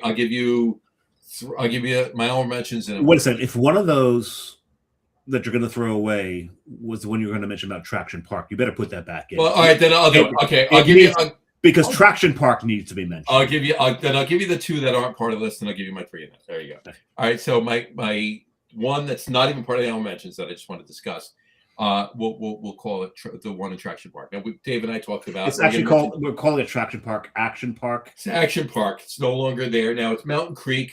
It's Vernon Valley. Great Gorge was Action Park. Vernon Valley, Great Gorge was a ski area, and they had one ride there prior to Action Park, and then when they opened Action Park, which we all call back, guys of a certain age in New Jersey call it Traction Park. Well, there's a reason for that because at least one person a week went to the hospital. Of course. At least. Right. And that was when it was Action Park. Now, most of the rides, not all, most of the rides were water rides at Action Park at the time. All right. But not all of them. But there was one that was there from dates back prior to Action Park. And that's the Alpine Slide. All right. And the Alpine Slide was basically you were in this plastic cart with 4 wheels with basically no control. They had brakes, but they didn't know how to use them. There was a brake. That's all it was, and it did. Hold on, let me think. Nothing. It did nothing. Right. And you were in this concrete track. Concrete track. Not even smooth concrete. Down the side of a mountain. All right, with drops and gorges and everything else on either side of you. All right, I can't tell you how many times I, popped out of it. All right. Thank God, fortunately, onto grass, not down a gorge. Because this thing was also known as the skin graft. Right. Oof. Oh, yeah. Oh, I definitely skinned knees and stuff and elbows and everything else, right? And that's just riding it. That wasn't even popping out. Yeah. If you flipped in this thing and you were still in the tube, right, you were missing skin by the time you got to the bottom. Oh my God. So that's that. And so that's not part of a favorite thing. That's just we're reminiscing here. Right? You remember the kamikaze? Oh yeah. So the thing about the kamikaze is when you were a teenage boy and curious about shit, you stood at the bottom of it because every woman that came down the kamikaze had a major wedge. Because of this is many years before thongs were a thing. Well, I think it might have been invented that day. Actually, it may have invented a thong. Yes. DIY. All right. Yeah, pretty much. Well, the thing about the kamikaze is when you scooted off of it, it was probably a good maybe 10 feet before you touched it. At least, probably more. Probably maybe more. 12 or 15 feet. But you were free fall before you hit water. Sure. Makes sense to me. I mean, whew. Take me back. The other one I was going to talk about was a roller coaster in Circus World back in this is probably the late 70s in Florida, and it was called the Zoomerang. Now it was basically lightning loops. Now if you remember lightning loops from Great Adventure, it was you got up this whole. You walked up to the top. You had to walk. You had to walk upstairs to the top, right? And then you get in a car and you went down through a loop and then up the other side. And then you went backwards down through a loop and up the other side. That was the ride, right? Lightning loops, gravity fed. But the thing is, it was so early on, it was one of the first loops ever in a roller coaster. So but lightning loops in Great Adventure, there was two of them and they were interlocked. Yep. So they would send them at the same time and you'd have two cars going through. And you try to high five the people in the other cars. Right. You weren't close enough to do it. It just looked like you were. Right. Now, the Zoomerang in Circus World was a single one. It didn't have anything right now. So I'm on it now. This is the late 70s. I'm on it with my father. All right. I'm on it with Jack. And we go and it was a bar over us, and that held you in, right? As we're about to leave, mine was locked. His not so much. It was just moving. It wasn't locking at all. So he held it, and we went through the guy didn't even come over. I don't know whether it was smoking a joint or whatever the hell the kid was doing or whatever. He didn't come over. Went through it. He held it. Got up the other side. There's a guy on the other side. He's trying to call him. Oh, Mike. Backwards. He grabs it again and went all the way backwards. Centrifugal force held him in the car. Like, he didn't even need that. But I'm like, he could have fallen out of the friggin' thing. It wasn't moving. Right? Anyway. I know I lost sunglasses on lightning loops. Oh, yeah. So I'm glad you didn't lose your father on Boomerang, right? Anyway. So that was so those are my two I had to talk about. They had nothing to do with favorites by any means, right? But anyway, so my 3 honorable mentions I'll talk about really quick. Whatchamacallit is oh crap. There was Need your reading glasses? No. I didn't have one there and I wanted to talk. Oh, never mind. I know what it is. I'll talk about my third honorable mention when we're done. I just gotta say it then. My 2 honorable mentions, you'll see why. We hope. So, Expedition Everest. Okay, in Disney's Animal Kingdom. All right, it's basic. Have either of you ever been on it? Oh yeah. Okay, right. So when I did not know about the ride before I got on it the first time. You didn't realize it stopped and sent you back. And I'm on it with my son. I'm on it with Jonathan. Now Jonathan's like 8 at the time, by the way. All right, so he's not. I don't think he's 8 yet. I think he's 7 prior to his 8th birthday. He's 25 now, right? So, anyway, so we're in the front car. We're in front, right? And boom, boom, we're going through it. Oh, this is really cool, boom. And then I'm like, and there's the tracks going up. They're broken. I'm like, and it dawns. I'm like, oh shit. And then the whole thing's backwards. But it was fun. I'm not a fan of backwards roller coasters. Now backwards the loop, that's fine. I love them. Backwards the whole entire ride, I want to see where I'm going. See, I didn't like that ride for a whole different reason. Go ahead.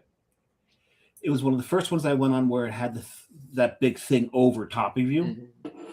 And my head kept doing this because it snaps you around. I had a headache by the time I was done. My head slamming into that thing. But Tommy knows what I'm talking about. Oh yeah, I hate that.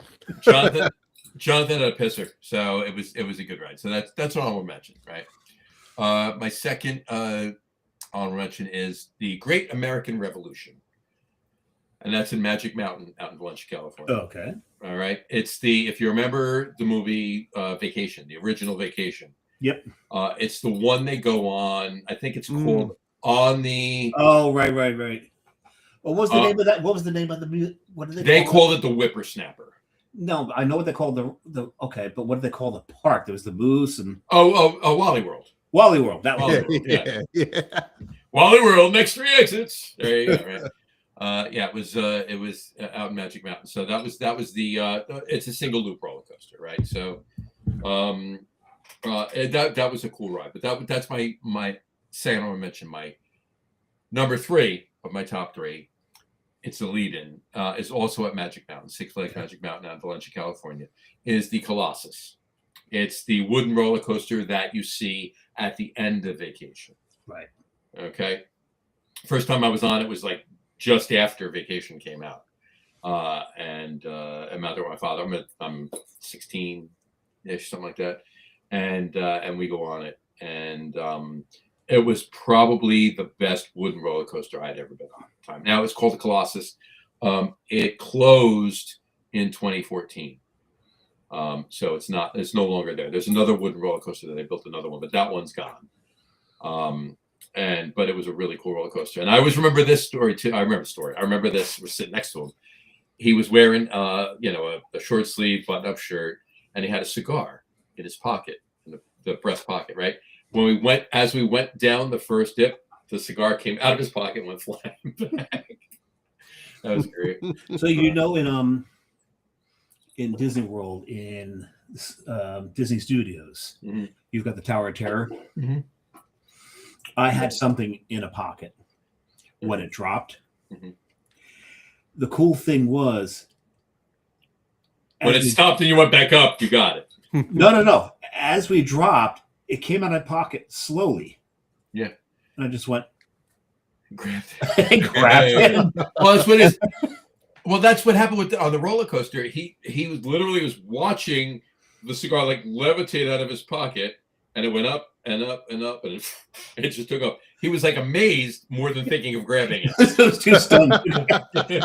No, I was just like, that's mine. Give me that. Yeah. And by the way, Tower Terror, I'm not one for those rides. If it was just the drop, I'm not thrilled with it, but I would have been fine. The fact that would bounce and then it goes up and bounce again and up and bounce and up. You know what? Stop. Let me off. Every time you think it's done, it's not done. Yeah.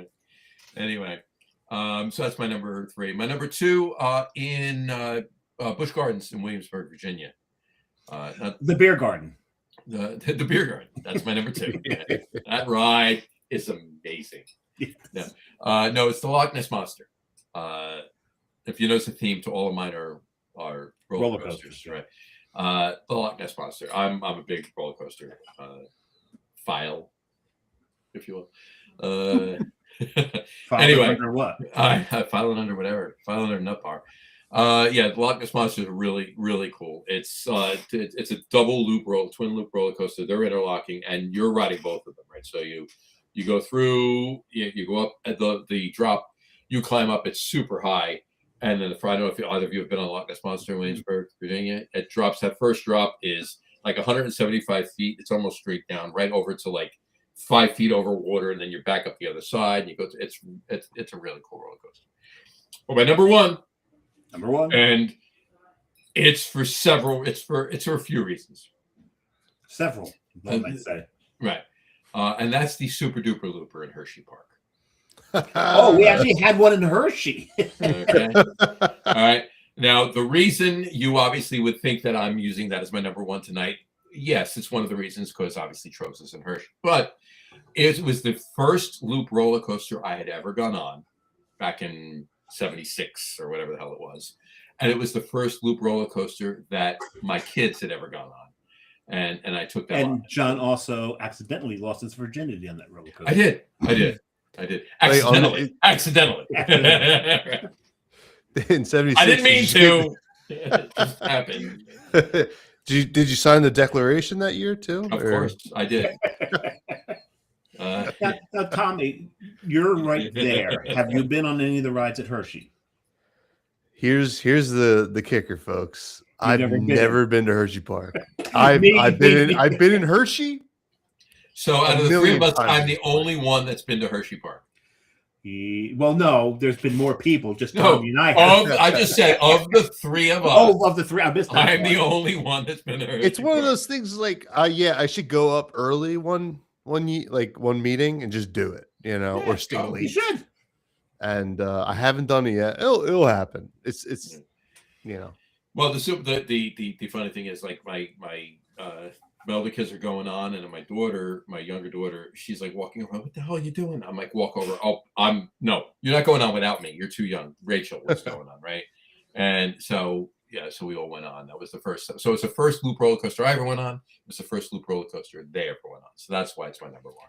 That's and that other one I wanted to mention is that honorable mention. I want to throw it in now because it involves the kids.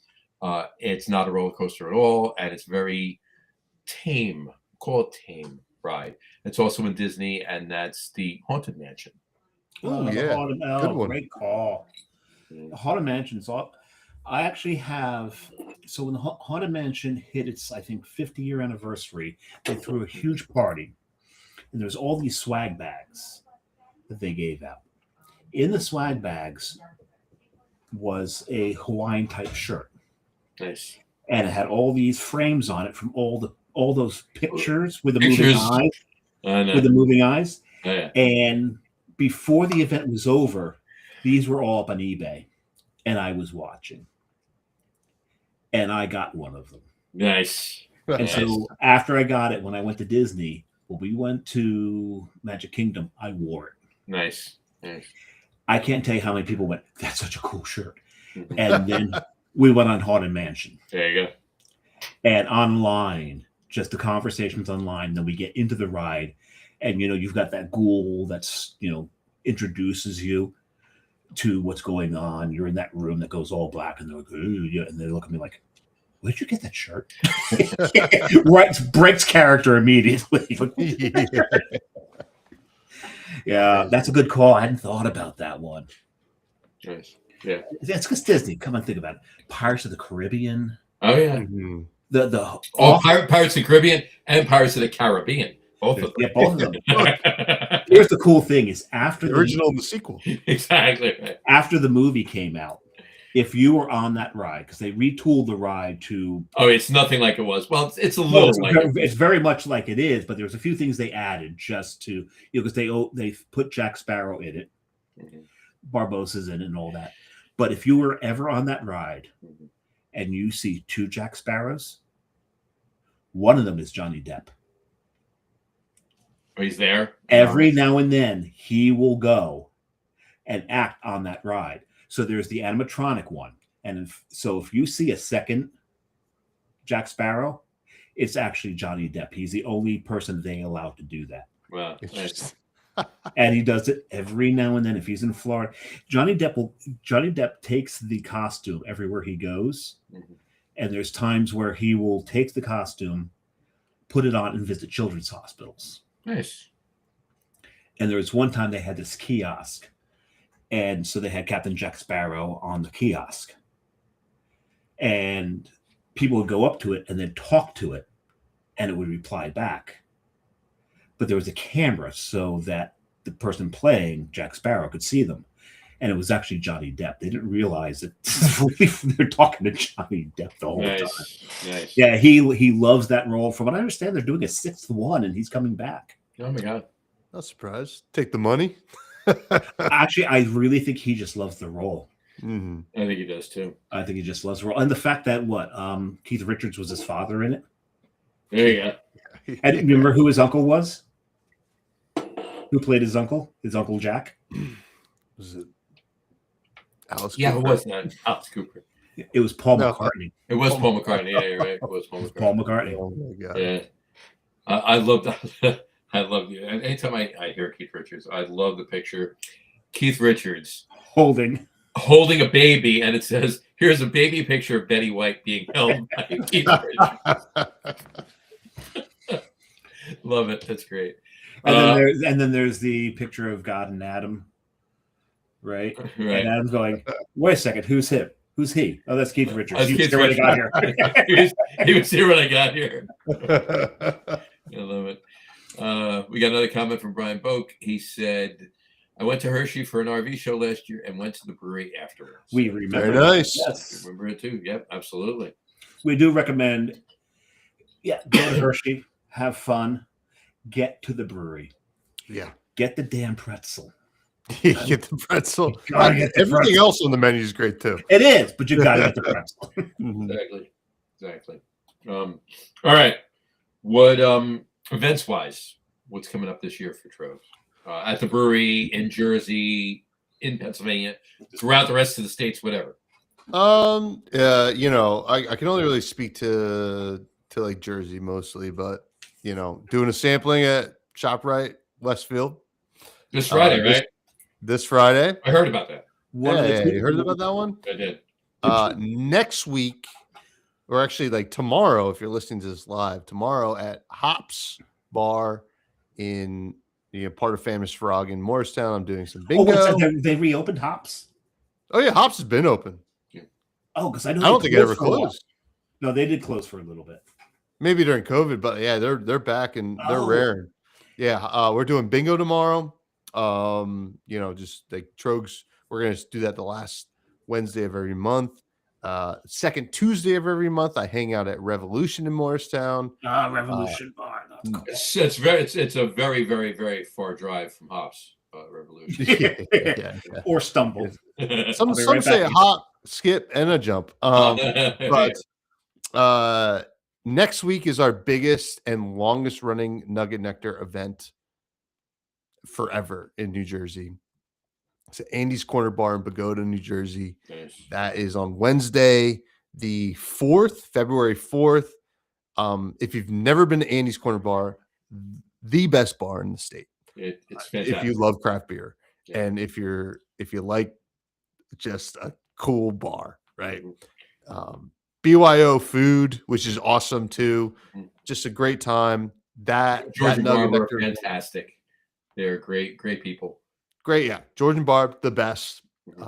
It's the last year they're doing it, so they've said for the past 5 years. Sure it is. Sure it is. That is. And I think 5 years is. I think 5 years is generous. I think I've heard. I think the first time I heard George say it was about 12 years ago. Yeah, exactly. But in terms of Jersey, that is it.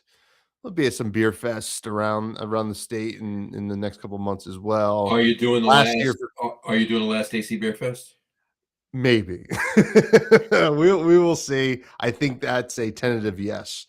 But we got some samplings at some liquor stores and stuff like that. But in terms of like big events, Andy's Corner Bar next week is like the real big one. Westfield sampling. That's always a great time. Westfield is 2 to 4 this Friday. Westfield, New Jersey. Is it 2 to 4 or 4 to 6? It's whatever you want. I think it's 4 to 6. I think you're right. For 1 second, I was tinkling. What's going on, Andy's? Andy's next.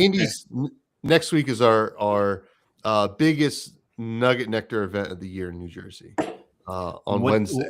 On Wednesday the 4th. Wednesday the 4th. Double Nugget Nectar will be on tap. Nugget Nectar. Double. You got that right. And now Nugget Nectar is already 7.5. So yeah. So this is what? Oh no, can't do math. I can't. No, sorry. I don't even 9.5. I think that's not double. Well, yeah. It's a double. Double is it's double is subjective. And what time does that start? Because I've got a 1 o'clock cardiologist appointment. Open to close. So 2 till we're usually there all night. Already. So maybe we've been doing that event since maybe 2003. That's a lot of pretzels. Yeah. Georgia Bar, we've gone through a lot of pretzels over the years. And then and Brian, we'll also have Cask Nugget. Love Andy's Cask Nugget. If I mean, like, I'm supposed to be picking that up on Monday from the brewery, so hopefully they have it ready for me. But Cask Nugget, I'm supposed to go to the office on Thursdays, but that's sounding like I'm not gonna. That event sounds like you're not going to the office on Thursday. No. But I'm not going to be able to make it up for that. I wish I could, but I have a sports podcast that night. It's the Wednesday before the Super Bowl, so I kind of got to do that. It might be an important one, but I will be. I promise I will be at the event at 4 to 6 this Friday. I wonder why. So I'll be there. Kind of your job. So.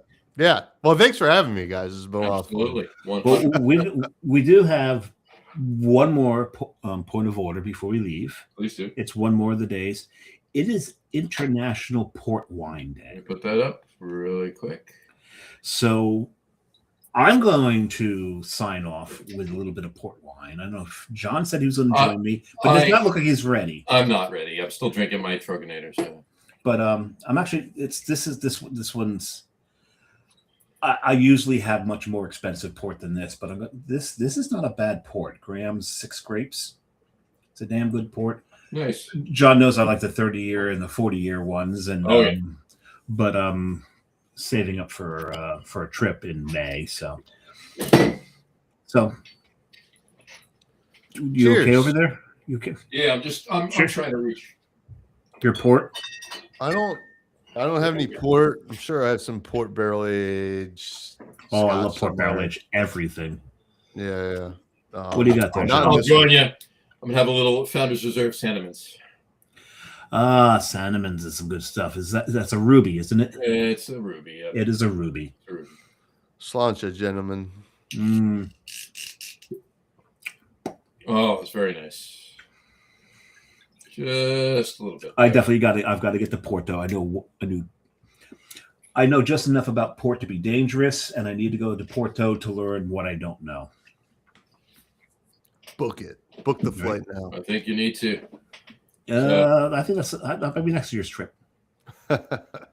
Salut. Sláinte. Chindan. That one's salut because I think that's what the Portuguese say. Salut. They say salut. Yeah. All right. Well, anyway. All right. So check out if you're in the Westfield area on Friday, 4 to 6. Stop by, see Tommy. Friday. This Friday, 4 to 6. And then next Wednesday, 2 to ? At Andy's Corner Bar in Pagoda, New Jersey. If you stumble in late, you'll be seeing myself and my coworkers being pretty rambunctious. Having fun. Fun. Yeah. There you go. And enjoying pizza from next door probably at some point. We start with Peck before. The Korean chicken Peck. Oh, yes. Yeah. But that's newish, but yes. Newish. Yeah. I remember being in Andy's once and helping him clear the pizza boxes. Oh yeah, sure. And trying to find room in the dumpster and back for the pizza boxes. All right. Tom, stick around for a couple minutes. We'll talk to you afterwards. But on that note, we will wrap up the show for today. We want to thank everybody for watching. And for those of you just listening to the audio podcast, thank you for listening. Don't forget to visit our website, www.lagerroom.com. That's LAGEROOM.com. And please remember, like us and follow us on all of our social media, Facebook, Twitter, Instagram, and of course our YouTube channel. All of them are at The Lager Room.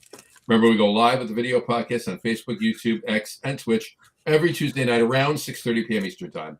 And for those of you who just want to listen to the audio podcast, you can do so on our audio host, Spreaker, as well as iHeartRadio, Apple Podcasts, Spotify, Odyssey, Audible, Pandora, Amazon Music, iTunes Music, YouTube Music, TuneIn, Podcast Addict, Castbox, Deezer, Podchaser, Listen Notes. Pretty much anywhere you can find an audio podcast, you can find the Lager Room Guys Craft Beer Podcast. And if you haven't done so already, please subscribe to one or more of those feeds, and you will never miss a show. Again, thanks for following along with us. Have a great rest of your week. Have a wonderful weekend. Once again, Tom, thanks for coming on the show. We really appreciate it. Thanks for having me. Anytime. Really. Absolutely. Amazing time. Love talking about Troegs. Love talking about legacy brands and legacy beers and Troegs. It's right in smack dab in the middle of all of that. This is your rating tonight, John. Go for it. Port. There you go. That's my rating. Yeah. No flubs, and I actually don't get an actual rating. So there you go. Yeah. You didn't have flubs. You had some stalls and some slurs. No, that was just me breathing. You're not allowed to breathe during it. I'm not allowed to breathe during it. There you go. Seriously, you normally don't breathe during it. I will record it from now on and edit out all of the breaths. So there you go. The breaths. It will sound like I'm recording. There you go. No breasts. Okay. No breasts. I'll edit out all the breasts. There you go. Anyway, have a great rest of your week. Have a wonderful weekend. And we will talk to you next week, folks. Take care. Cheers. We will next week. Next week. We'll be here. Enjoy. Hope you are too.